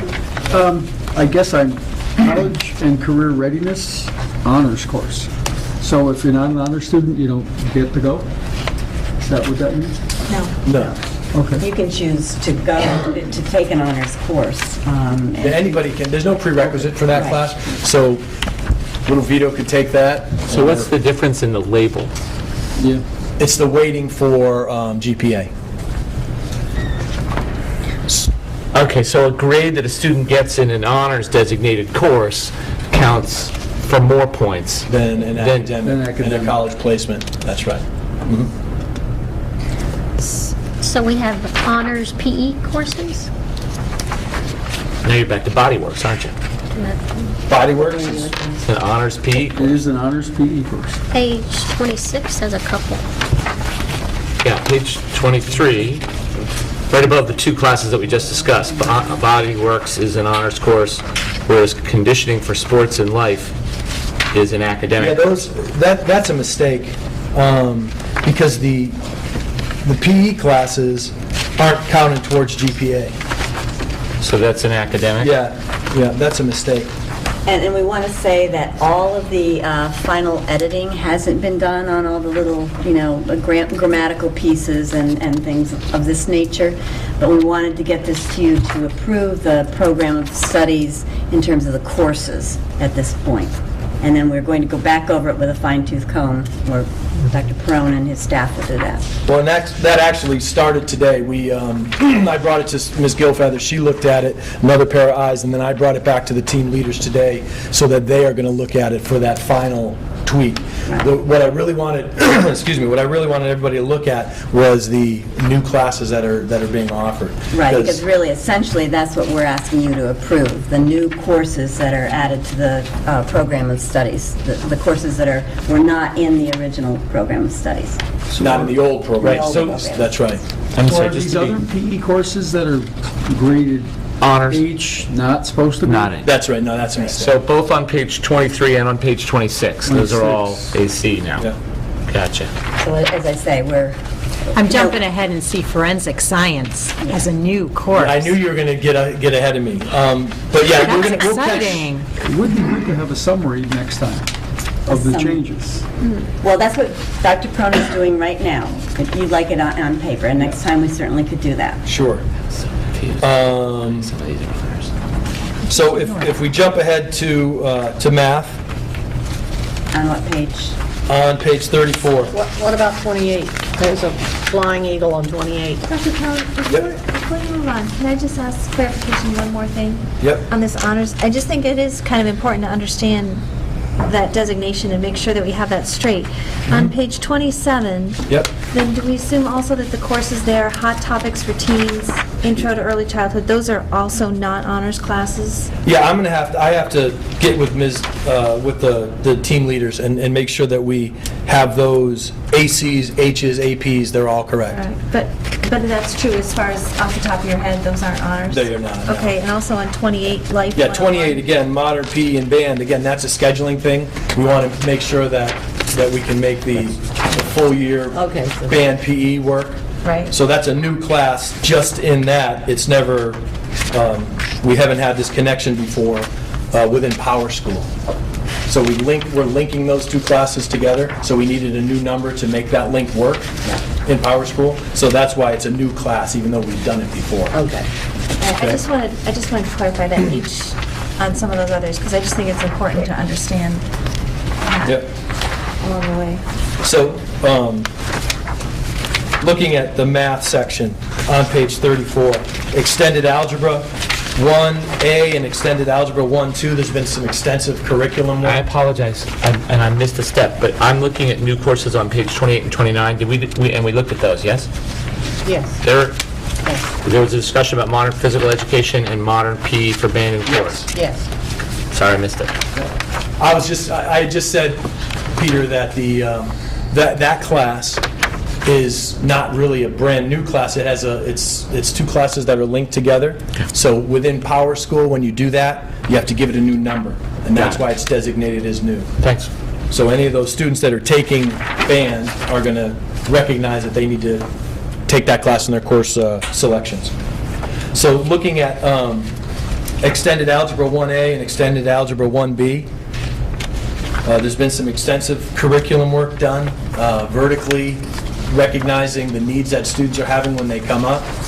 And on her curricular teams, Ms. Gilfeather, working with high school and middle school teachers, recognize the need for students that are coming up from the middle school, a specific cohort of students, to have algebra for the full year. And it's going to provide them with the pre-algebra that they've missed at the younger grades and fill in those gaps for them, give them time to really kind of delve into algebra and then prepare themselves for geometry in their second year. After they've taken geometry, then they would take MCAS. And they would take geometry normally in a semester, but they're going to take Algebra 1 for a full year. Well, this is, if you read the example there, the description there, it's really some remediation of pre-algebra. Right. And more opportunity to work on the new math practices, where students are going to kind of work on those concepts that they might have missed in previous courses. And can those both count towards the graduation requirement in terms of math credits? No, that's going to be just, that would only count for one math class. They're going to have to take geometry and then another. So when it says on page 5, 4 courses, even though they might be taking 2 courses in Algebra 1, it would count as one course. That is my understanding. That's correct. Okay. So, but those students, when they hit junior and senior year, they might not take a pre-calculus or an Algebra 2. They might be taking a consumer math. Well, we were trying to build in support for students who need a slower pathway, and in order to acquire the skills and concepts that they need. Yeah, I think I understand the purpose of it. I'm just trying to figure out the mechanics in terms of it still counts as just one course. That to me is important. Even though we're taking more time for the students to accomplish the tasks in that one class, that it should not count for any more credit towards graduation in meeting the mathematics requirement. It counts as a credit towards graduation. Correct. Towards the 108. Towards the 108. Yes. But it doesn't count as a credit towards the 4 courses in math. Correct? Counts That's as what it one. sounds like. Okay. Counts as You one. could take 2 long blocks of Algebra 1A and B, but it's only counting as one math course for graduation. Right. That's right. But Thank you. 8 credits towards 108 that you need to graduate. Yeah, just like, in effect, it has the elective impact there. Thanks. Bailey, you have a question. So, I know that in my 8th grade year, I was able to take an algebra class and skip it my freshman year and go straight to geometry. Is that still happening, or do all freshmen have to take an algebra course? No, if you look, if you go back to page, there's a math pathway on page 31.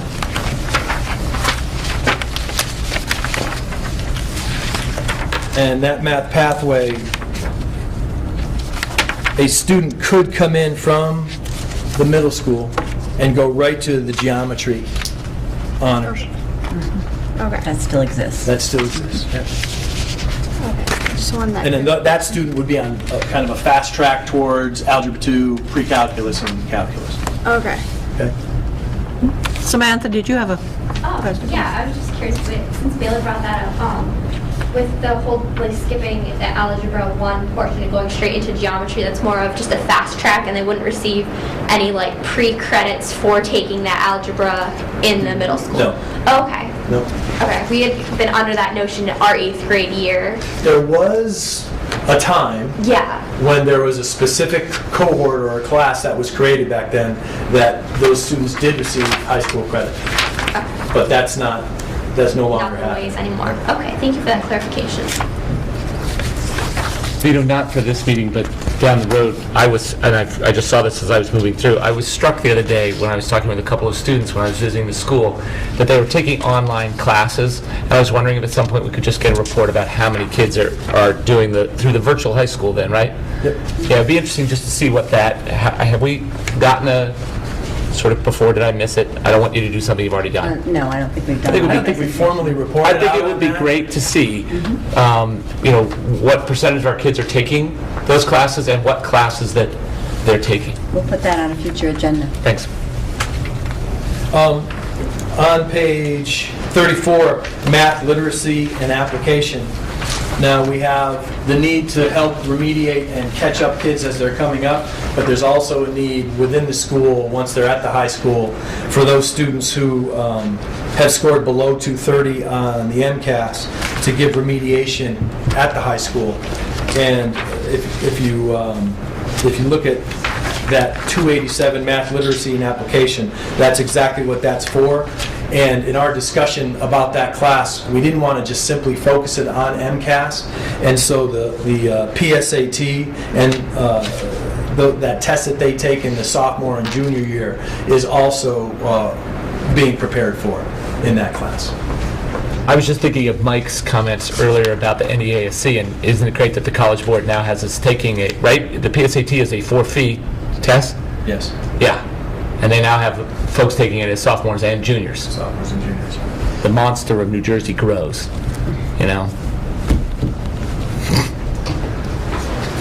That being said, we do use that data to help identify students for pre-AP potential and for remediation. That's right. So the data is used well by our guidance department. Absolutely. Another exciting class, at least I guess from the math perspective, on page 36 at the bottom, the advanced placement statistics. We're in our final years of the MIMSI grant, and last year Mr. Colbeck came to me and said, hey, we need new books for our statistics class. Let's buy a book for our honors class that's an AP book. And so we bought that in hopes that we would be able to expand our AP into AP statistics. Mr. Colbeck's going to be trained this summer, and we're going to offer AP statistics next year on our program of studies. Right. Science department, I know you're waiting. The science department, I would like to stop you on page 38. That's the science pathway. Right. Because the NGSS, the next generation science standards, are coming out. They're in draft form, but they're coming out, and there's a revitalization of earth science in those standards. So what we're trying to do is respond proactively to that regeneration of earth science. All our students, when they come up from the middle school, are going to take earth science and the environment, and then they will have an opportunity to take either in their next science class, either a biology class and track towards biology on the MCAS, or physics and track towards physics on the MCAS. So we will be offering MCAS physics and MCAS biology to our students. It's pretty exciting. I forgot to mention at the beginning that some of the changes are precipitated by new teachers on staff.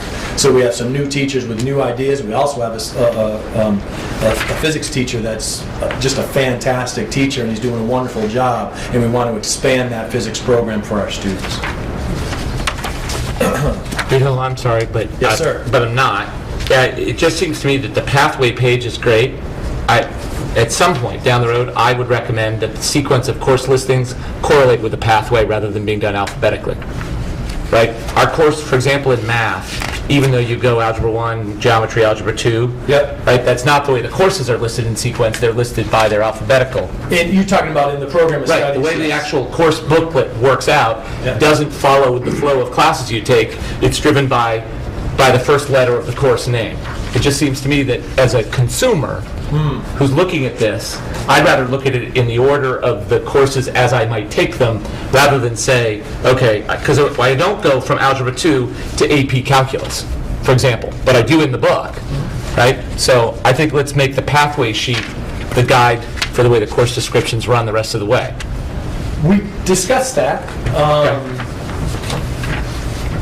We discussed that. Okay. I'll take that under advisement. I appreciate the respectfully input. disagree with you. And I'm sure, I'd love to hear why.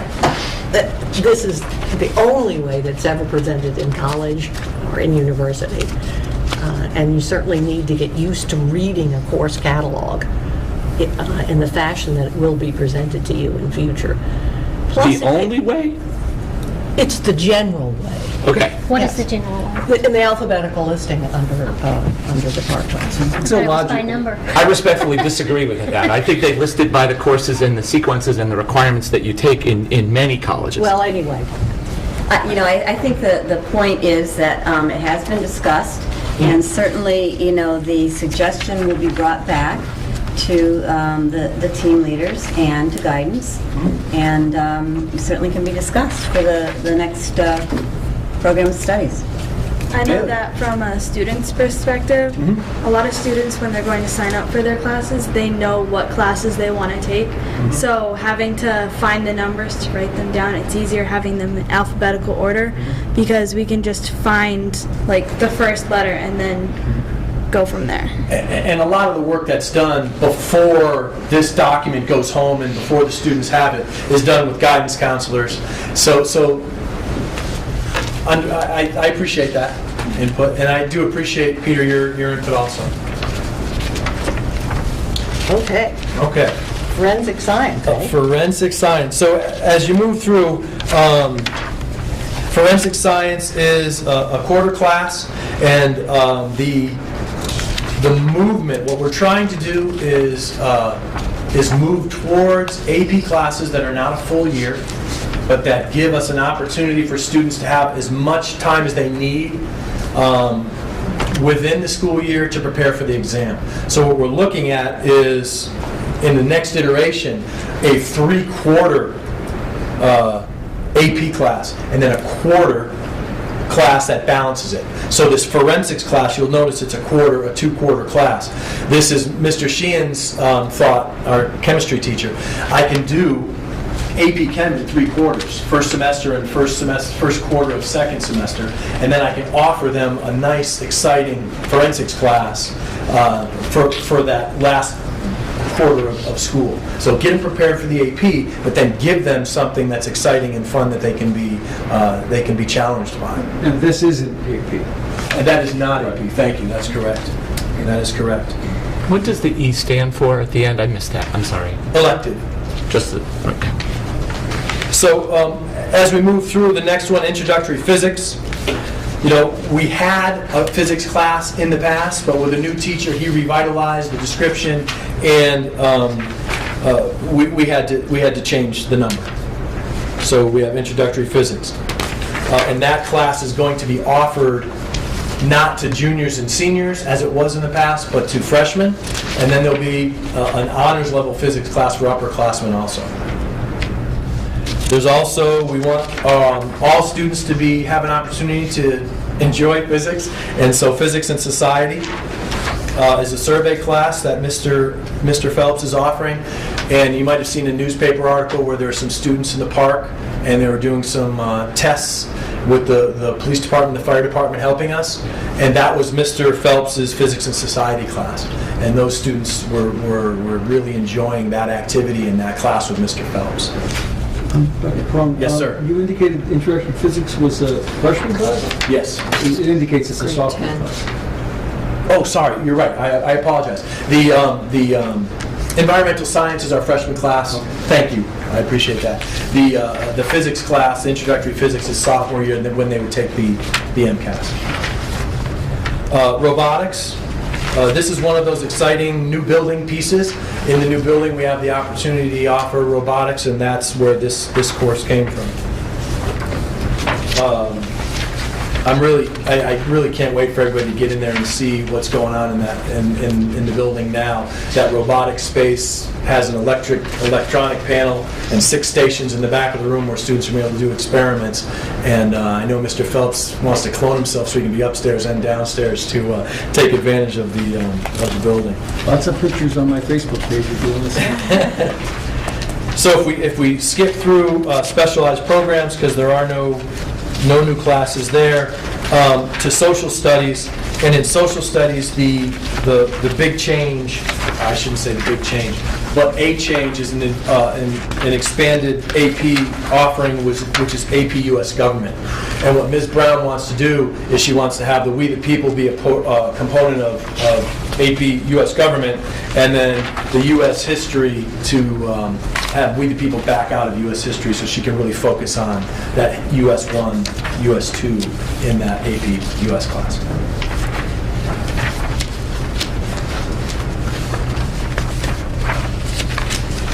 And that course description is there. Technology is another place where there's a lot of new classes. Some of them are new because there was a survey done by the student council, I thought it was last spring, and students were asked what they were interested in. One of the programs that went to Ms. Rogers that she is excited to offer is game design and programming, and I think she's using Java for that. Java fundamentals, and I think in Java fundamentals, that's a I thought it was a prerequisite for the AP computer science. Prepare students for AP computer science. Can I back you up on something? Sure. In relation to the new AP U.S. government offering? Yes. We have as a policy in the description that students are required to take the AP exam. Yes. When does the course run? It's a semester course. It would be a semester course. But does it run in the fall? We could make it run in the fall. Well, I just think we could make it run in the spring. Right, but because you mentioned the linkage with We the People, yes, it would have to run in the fall. Okay. I just wonder, because this is a debate that Sure. I'm having at my school, about the wisdom of requiring students to take an AP exam 4 months after a class ends. I'm sorry, 3 months after a class ends, right? The class ends mid to late January. The AP exam won't be until the middle of May. They'll be busily doing all of their other coursework. So, again, I defer to you guys as to how you handle that requirement piece. And I don't know what the College Board, I think that's also in New Jersey, isn't it, says about this. But I think that there's a certain sort of logic test to this, that we're essentially asking kids to continue to study for an exam when they're not meeting with the teacher or the class, and that we should be thoughtful about doing that. And in AP Environmental Science, for example, that course runs in the fall, the exam is in the spring. Right. And the rationale for running in the fall is because that's when the experiments are done, and a lot of those experiments are outside, can't do them second semester. It's just not practical. So we run it in the fall, the students take the exam in the spring. And there's a huge benefit, not just the We the People, it's a huge benefit for a student in grade 11 or particularly in grade 12, to have this on their transcript when they're applying to college. I mean, it really makes sense to have it in the fall. I just wonder about the writing in here, because there's an expense associated with that. So we're essentially saying to somebody they have to spend money on something that they won't have been studying for a few months. I guess my suggestion is that it be that the being required piece, unless that's mandated by the College Board, I thought all the College Board said was that you had to certify your curriculum. And we do, yeah. Which we do. Everybody does that now. But I don't know that they also require that you say to the students that they must take the exam. I know why they want you to. You got it. Are they currently required to take the exam? I know, if you're going to take the class, then it makes sense to take the exam. Correct.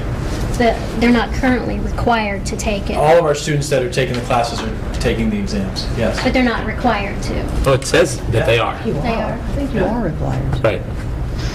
So again, I think it makes sense in AP US History because AP US History runs all year. So, the teacher, in this case Ms. Brown or whoever it is working with those students actively right up to the date where they take the exam.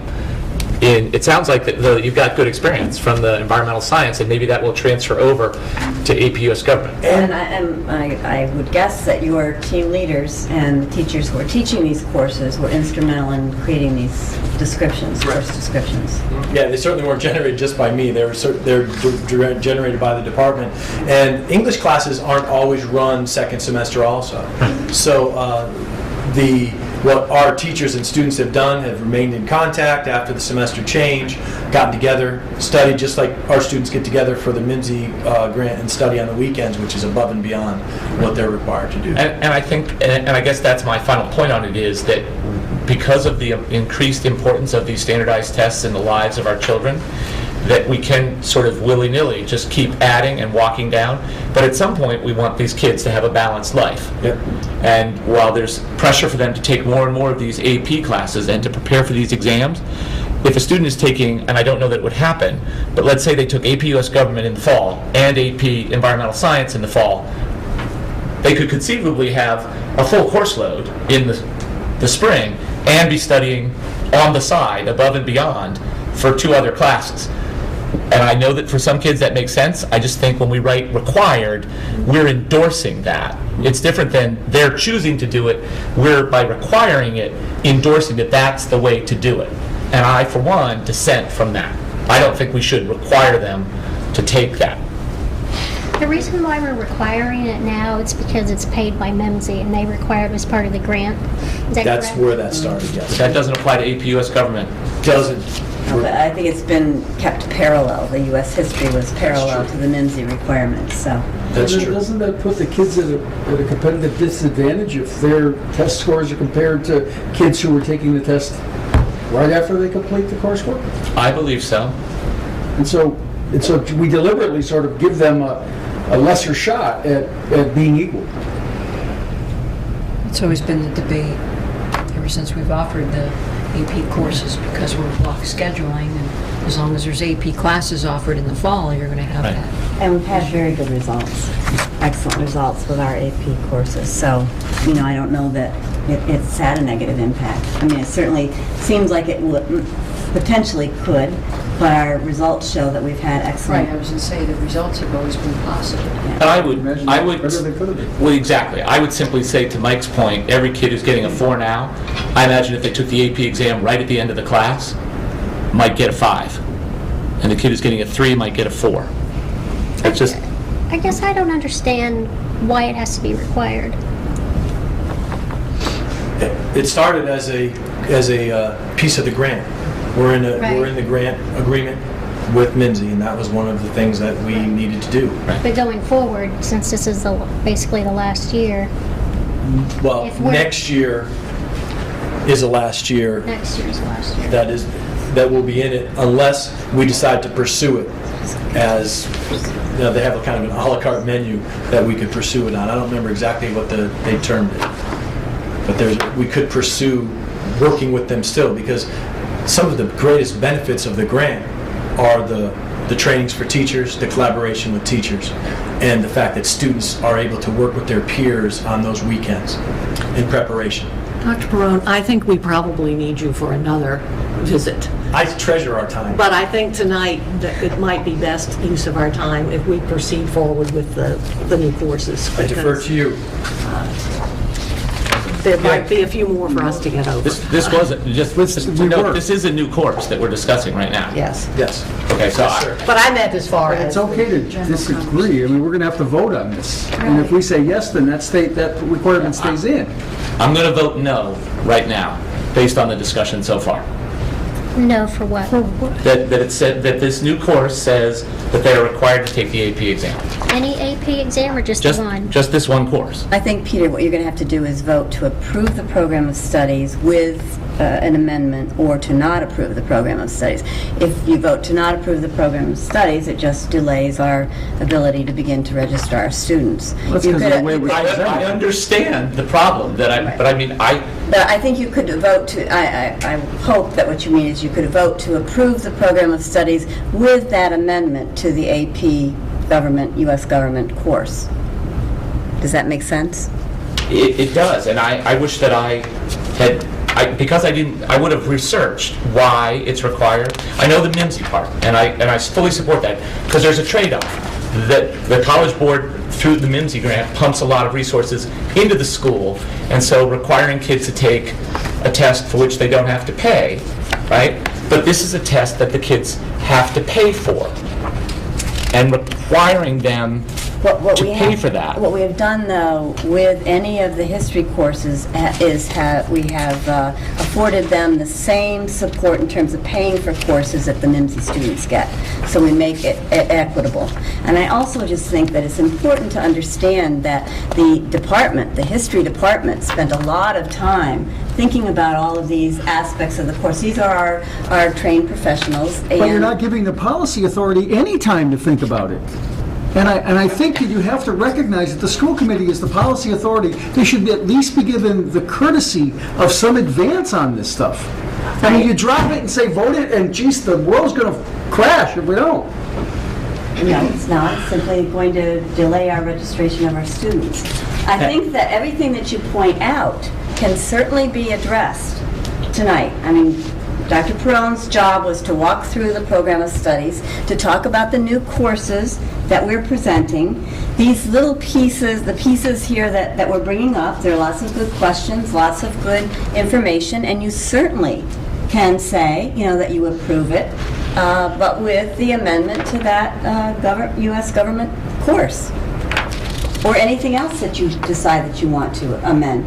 Now, as we said about the AP designations, the honors designations, that's a part of sort of that editing process, so where we go through and take one last look and make sure that we've got everything correct. Tonight, the opportunity was, and there's been a lot of work put into this program of studies because there were a lot of new changes. We've also had new changes in Power School, and a lot of other things going on at the high school, as you may remember. So a lot of work has been put into it, and we're at the point now where, Dr. Perone wanted to present to you the work and walk through the new courses. The rest hasn't been changed. And so we're having a conversation, and you're bringing up your concerns. And as I say, I think you're perfectly... it would be perfectly appropriate to talk about what you would like to have changed before you approve this program of studies. I think it would be helpful if we had time, just time to even read the course descriptions. I mean, to digest it, look through it, see what questions we might have, and maybe have a follow-up opportunity for discussion too, as opposed to trying to approve something tonight. We got letters to the editor in the Gazette about our grading change policy because they were, and it was unfortunate, right? We all agreed that the person didn't have accurate information, but there it was in the newspaper, East Hampton High School being criticized for having changed its passing grades. Maybe I was the only one who saw the letter. I responded on behalf of myself and the school committee, and they published that letter. So, my sense is that when we exercise a vote on the curriculum, that it's hard to say yes as long as you promise to do this later without any obligation for them to make the changes. There's no obligation if I vote that way. No, right? if you vote approval of this program of studies with the deletion of that piece of the U.S. AP government course, then that's the way it would be changed. But you're not talking about deleting the course, you're saying that the requirement statement is what you're at issue Right. with. Absent some clarification about why it's required. I think it's great for the kid who's psyched, the kid who wants to keep working at it, but unless there's some extra authority, that is, unless the college board is saying, you can't write the description without that in there, and unfortunately, I can't access the information that would answer that question for me. I don't think anyone in the room can. We don't know whether that's coming from the college board or from East Hampton High School, correct? So you can simply say, I approve the program of studies with this deletion in that particular course. And if there's other things that you're wanting to have. Well, I guess I'm confused, because I thought we've had AP classes in the first semester, so we've had this similar kind of thing for other AP classes. This is nothing new, other than it's a new course, right? Other than it's a new course, but the point that Peter's bringing up is that this course is outside of MIMSI. All those other courses were a piece of that grant. Okay. There wasn't a financial obligation by it, is what I'm getting at. And so I'll take that as a way to propose the vote later, when we get around to voting. I also think that I'm trying to go back in my brain right this moment, which is foggy, to say the least. I believe, and I guess we don't really know that it's for real, but I believe that when you label your course AP, that you are required for students to take the exam. I think that's what we don't know. Correct. I believe that we don't know. But it's always been my understanding that that's the whole point of calling a course an AP course, that you are then able to, in the class, work to taking the exam. I know you can take the exam if you don't take the course. Correct. We all know that. They're happy But to I take your do money. believe that there is a requirement, if you're going to call it AP government, and then say at the end of the course, now you can take the exam if you want to. I just don't think you can then call it an AP government course. But we clearly don't know the exact answer to that question. So I think if we just remove that statement, and if it is a requirement, students are made to understand that when they register for the course, and we can determine whether it is a requirement. No, but I would still, now you just lost me. I was with you all the way up to that, because it then sounds like if we find out from the college board that it's required, that it goes back in. No, it doesn't go back in, but we make sure that every student who wants to sign up for that course understands that part of the requirements for that course are to take this AP exam. If, in fact, that's what the college board requires. If you've got an AP course, you have to take the exam. In other words, we can't call it AP. If it turns out to be a requirement, you could not call it AP government. You would have to I cut agree. it. You'd I have to cut the agree. course. I agree with that. Wait, hold on. My point is that I am in favor of this course as it's being offered. In fact, Kelly and I have corresponded about this because I've taught this class in the past. So I'm aware of at least a part of the discussion that went into this creation. And I fully support the idea of offering it, particularly in relation to the We the People, which I think is a far more authentic assessment than the advanced placement. My concern is we would then be endorsing with our students and adding to something where, and there'll be no MIMSI support for this, right? There's no MIMSI type support for this APUS government. In this year, there would be. Whatever we do for the MIMSI students, we do in terms of... But it's our money. Yes. Right. In terms of supporting the payment of the fee we do for our U.S. history and government students. I really think that I'm on board with this, but that there's two small pieces that I would like. One, I'd like confirmation that we have to write it, because right, we have to write it that way. And part of the reason that I'm hesitant, Nancy, is that in our discussions right now at Williston, we're talking about whether or not to leave that in. It's in our descriptions, and we're talking about whether or not to pull it out, which is part of what, so we're in the midst of the same conversation. And secondly, discussing the merits of adding yet another course where a student would be preparing for an exam in a class that they're not in when they're already taking a full load of other classes. I, for one, oppose that idea and would oppose it here. I guess I would abstain so as to not cause a problem, but I'm not going to endorse requiring kids to study for an exam for a class that they're not in. I may have made the mistake of doing it in the past, but I believe there was support provided for the MIMSI-based environmental science class, correct? So I don't feel badly having voted yes on that because there was built-in support. And I don't know that we're going to be able to match, because this description doesn't say that we're going to be able to match. And once it's in, we don't vote on it again. So what I believe we can do is just remove that sentence. We've got to Yes. Well, I have a question along that line. I do recall approving the handbook every year, but not a program of studies every year. So like Peter says, once it's in, we don't see this again until the Well, we don't, handbook. because or what this they needs to present be is what's seen. different. Right. So we don't ever see it again, because we just skip from 1 page, 5 pages later. Right. So, if that needed to go back in, or once the MIMSI grad is over and we're not involved in it any longer, then all these AP classes are going to say it's required. I happen to know of other high school students where they take AP classes and taking the AP exam is optional. Well, there's a clear answer then. So we just remove that statement. I never knew that was an option. But does it need to be removed from every one of them? Because we're not going to be back on this again once MIMSI is gone. Or will we? Well, yes, there's no certainty. You're going to have another chance to look at the program of studies next year. But I would defer back through Dr. Perrone and the team leaders to hear from the department. We might say we're taking it out just on the basis of our limited knowledge in terms of what we've learned tonight. I think that it would be useful to hear if we vote that way.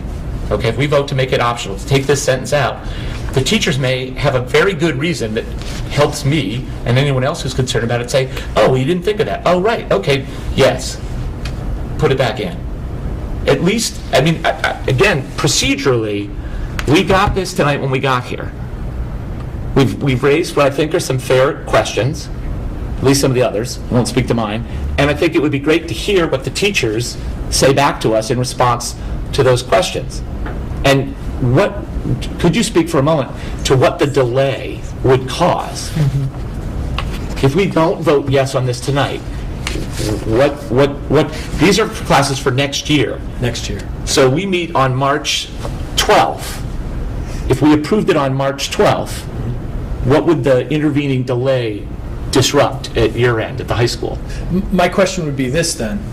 What you're saying is that the approval would be for the requirement to take an exam, not to run a class. Oh, no. I think everybody, I haven't heard anybody say, oh, no, I don't want to run forensics, or that's ridiculous. No. What is Great being class. taken exception to is that requirement, which, in my experience at East Hampton High, was tied to MIMSI in all of those classes, and because we are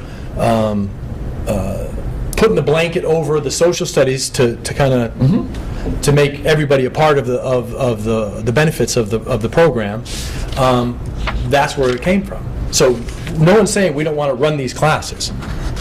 Correct. Right. These classes look good. Absolutely. It's just the verbiage that goes along with the AP that would be approved. Correct. Because I can then schedule students based on the classes to be offered.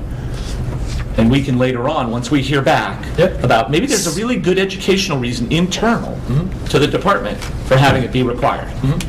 And if we hear that, we might say, okay, leave that in, right? And I would like to research as to whether it really is required or not. I mean, you may, your department may know the answer immediately. Right. Kelly Brown may know it right this minute. But I'd like to refresh my own memory on that as to... Because since I started East Hampton High School, any AP class we've had, that's what it said. We put it in because we had a lot of students taking classes and not taking the exam, and it was educationally a way of for second semester seniors, say taking AP European History, heck, they're into college, they're all because there's a certain amount of pride that you're going to walk in and take an exam. That's a different reason than because the College Board is saying, you ought to do it, and maybe the folks at East Hampton High School History Department think that's a reason for having it there. I'd like to hear that as their explanation, if it is. What's the testing cost? Better than $75 a test.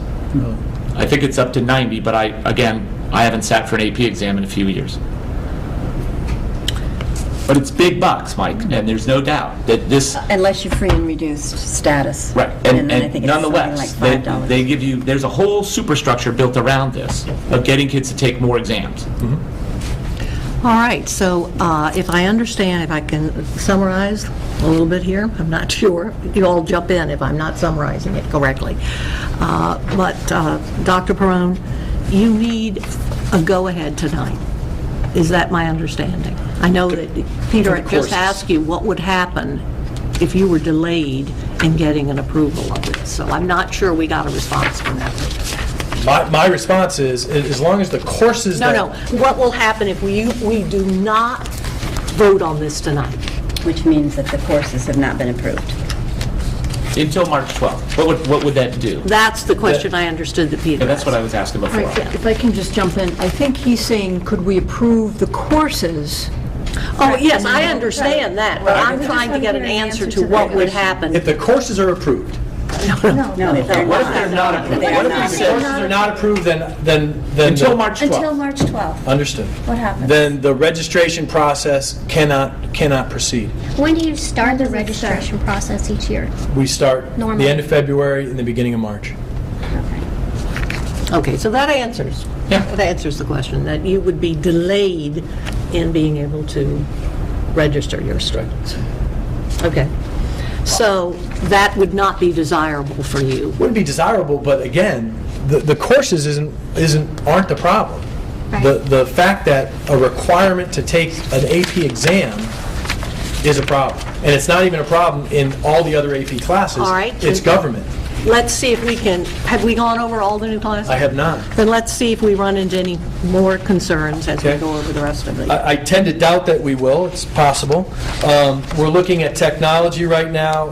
Java fundamentals, I think we got to, and then I went back. Okay, so we're into, I think, on page 58 or 59. Yep.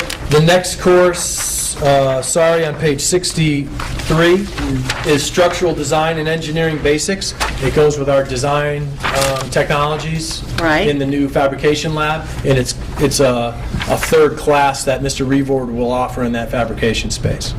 Okay. There are no tests that go with it except the project final exam. Visual and Performing Arts, bunch of new stuff.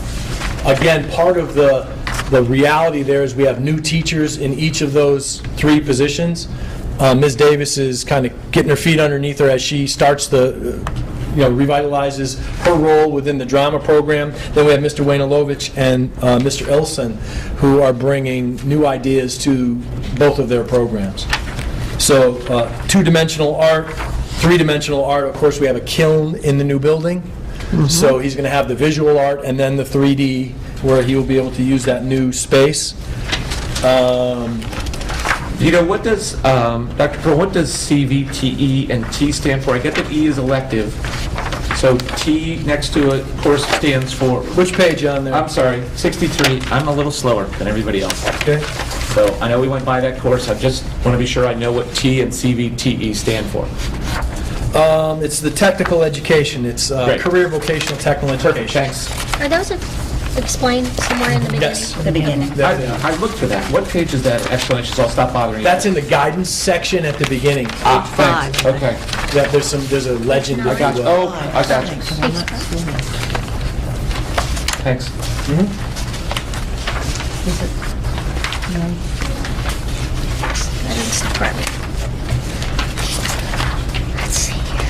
Drama 1, again, it's Ms. Davis's attempt to kind of restructure within drama to make things work, to support what she brings to the table, which is the set design and those things behind the stage, and then to also balance the need to help us prepare kids for the performances. Foundations of art, foundations of contemporary art, and you're going to look at some quarter classes there, and illustration and beyond. One of the newer classes in Mr. Waynelovich is music appreciation.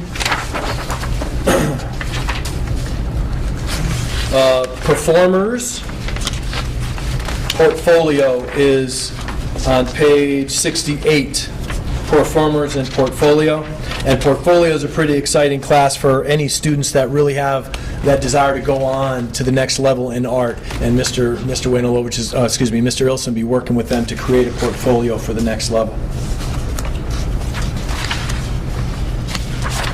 And world languages, there are no new classes.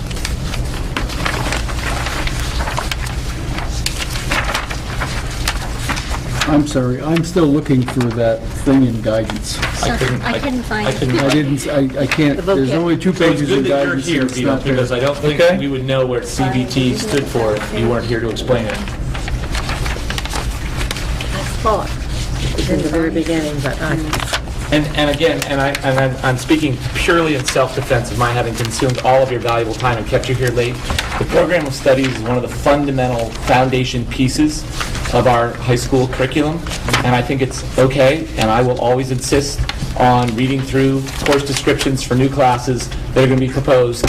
So, I think it's worth it to get it ahead of time, to have a preliminary discussion, and then to have it come back a second time for vote. Next year, I would urge that we would do it that way. I agree. Well, I am very excited about all the classes you are offering and all these new classes, Dr. Perone, so thank you. I am too, and I'm not finding that page either, unfortunately. Can I ask one final question? I'm sorry, don't bother with it. You may. Are there any classes being dropped? Yes, there are classes being dropped, though I didn't, they're not in here, so I didn't bring that. A lot of what's being dropped are classes that that are no longer being run in the technology department, the metal, the welding, etc. Any of those courses that are in the old visual and performing arts section that the teachers felt like they were archaic to what they were trying to do within the new system were dropped, but I don't have a list of those classes. I have a question for our committee. Yes. In our budget work session, we talked briefly about physical education. Is that something that if scheduling is happening before we meet next, is that something that we should discuss at this time? Well, I don't think we have the, I don't know exactly what you mean by discuss. Do you have a motion that you want to discuss concerning it? Well, I was just concerned if that is something that we wanted to talk about further as a group, that it wouldn't be able to be incorporated into a plan for the fall for kids. Right. If they're starting their scheduling. Right. Did you kind of think that it could be incorporated? I guess I was hoping that it could be considered. Right. But I guess, the program of studies is still going to be the same, even if we allow students to do something physical outside the classroom. We'd This be is still amending going to be this, the wouldn't we? same. We'd have to amend this. We'd be amending No, this. I think this could be Right, something program separate. studies is still the same. So, Dr. Crum, they were talking about, we're talking in the budget session about, is it possible to give students waivers for PE classes if they are doing something that is similar outside the school day or very actively involved in sports, that kind of thing, that some other districts do that. I mean, students get credit for participating in a varsity sport in other schools. So I think that would be more of a procedure rather than a program of studies issue. That we would determine that, in our high school, that would be a policy or procedure that we would want to follow. Right. So it wouldn't necessarily have to be tied to the program of studies. And I understand that. My only concern was if he indicated that the scheduling process with students begins before we meet again. Kids would be registering for classes that they may not necessarily have to take, and it could completely impact their choices and decisions in the scheduling process. It would certainly affect what a student, if I need to take 8 credits in PE, but I can get those credits By being on the in varsity another basketball fashion, It would affect It what would you signed affect up the for. numbers The that are of students that are the taking whole classes. scheduling process. I just think that at this point in time, when we really need to start doing our scheduling in February or March, that to try to get the facts on that and to implement that before we start to schedule would be very challenging. Because that would involve a number of discussions with our PE department, it would involve discussions with guidance, it would involve creating that policy and procedure. It's going to take time to do that. And, if we want to wait while we do all of that, then that lengthens the time until we can start to register students. And, it's critically important that we get that registration of students in. And this is the first time we've heard about it tonight. Had we heard about it, a couple months ago, we could have been prepared to, come with the facts. So that's my concern. I mean, we certainly will do that if that's your wish, but it's... Do we have the option of amending this later, even if it would be slightly disruptive? Well- That is, that a student then might, let's say that at a subsequent meeting, we decided to endorse some form of the idea that's been discussed, to allow students, and I assume it would go under the Health Physical Education Department, pages 22 to 30, that we would be just adding a piece later on that would create some flexibility for the benefit of the students, that we could do that later on as an amendment to this, at which point we would have to weigh the disruption that it might cause to scheduling. Yeah, which... We've done amendments before on the handbook. I've never been a part of an amendment here, but it seems like... I just wonder about, in terms of getting our students scheduled for the first semester. I'm not sure when you were thinking about doing this amendment, but, we need to start scheduling.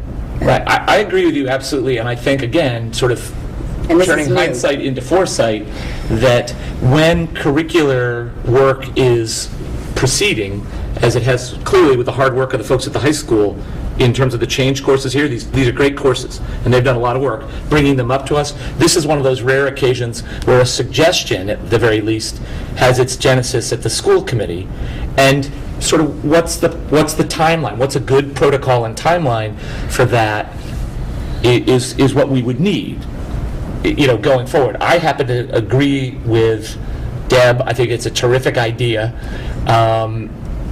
I think particularly when you look at every great course, right? Lori's just talking about all these great courses.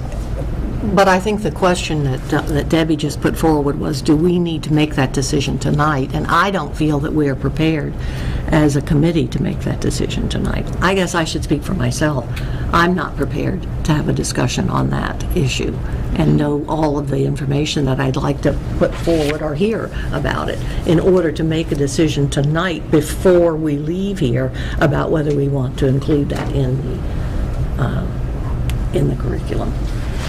I think what we've done is said, yes, let's find out about it and pursue Yes, it. and I think that is absolutely... And it sounds like we're willing to explore an amendment if, once we Yes. have all the facts and information. That would be a good process. I mean, that's a process that we could follow more easily. Yes, I just would feel, I'd feel really nervous about jumping to that vote tonight.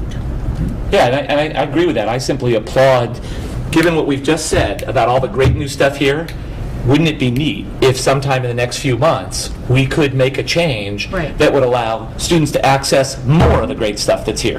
And I think we're all in agreement of that. Yeah. So I think we're all in agreement that we should look into that. I don't, I think that's the way I would feel about putting it, that we're in agreement to see what comes out of that discussion, further discussion.